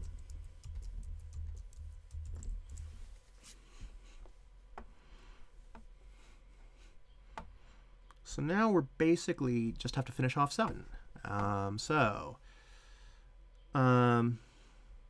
I'm thinking that I might want to change around 3 from eyelash and matte something to lash, matte, and something ending in I. But we'll see what we come up with. Could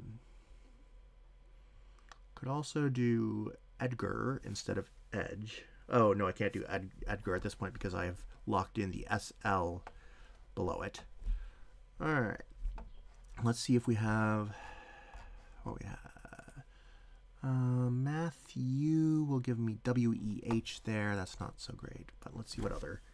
T-T dot dot dot. Matthew, Mathau, Maddock, Madding, Matters. Matters works. Oh, no, it doesn't because we already have antimatter. Drat. All right, so let's go back to dot dot dot E-Y-E. Popeye or red eye. I'm going to go with red eye. So I am changing it from eyelash and matte something to red eye, lash, and matte. And now we have D-E-R. Unless let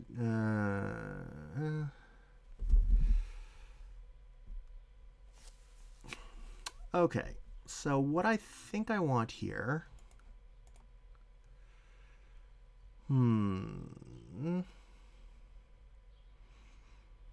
okay, I can see that I could do something like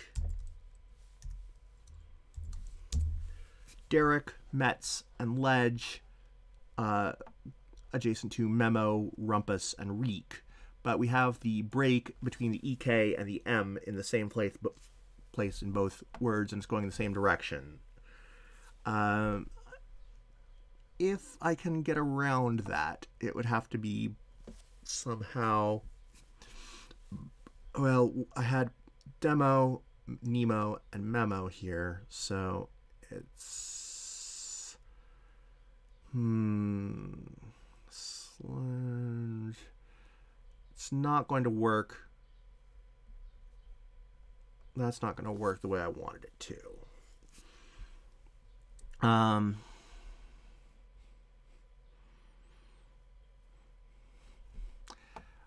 So, although I'm not 100% satisfied with this, it has been over 2 hours, and I'm going to say that I'm going to wrap it up at this point. I'm going to take some time afterwards to look at the area in 3, 4, 7, and 8, the northeast corner, to see if there is a better way to fill those.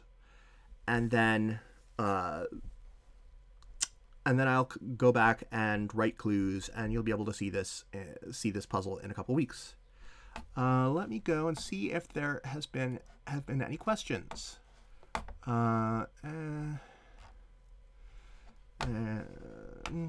Here, window.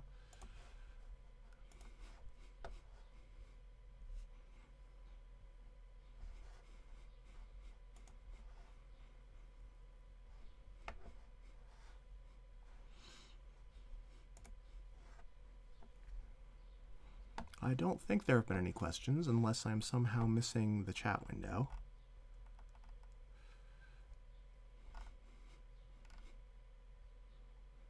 All right, so in that case, I am going to wrap this up for now. And I will see you in a couple weeks. I have not yet finished editing the transcript for last episode because it was so long, and I was also moving last week. But I hope to get that up, the transcript up soon. The video is already available without the transcript, or with YouTube's auto transcript, which is, for the cases of something like this, absolutely horrible. But in any event, I will see you in a couple weeks. Thanks for tuning in, and until next time, bye.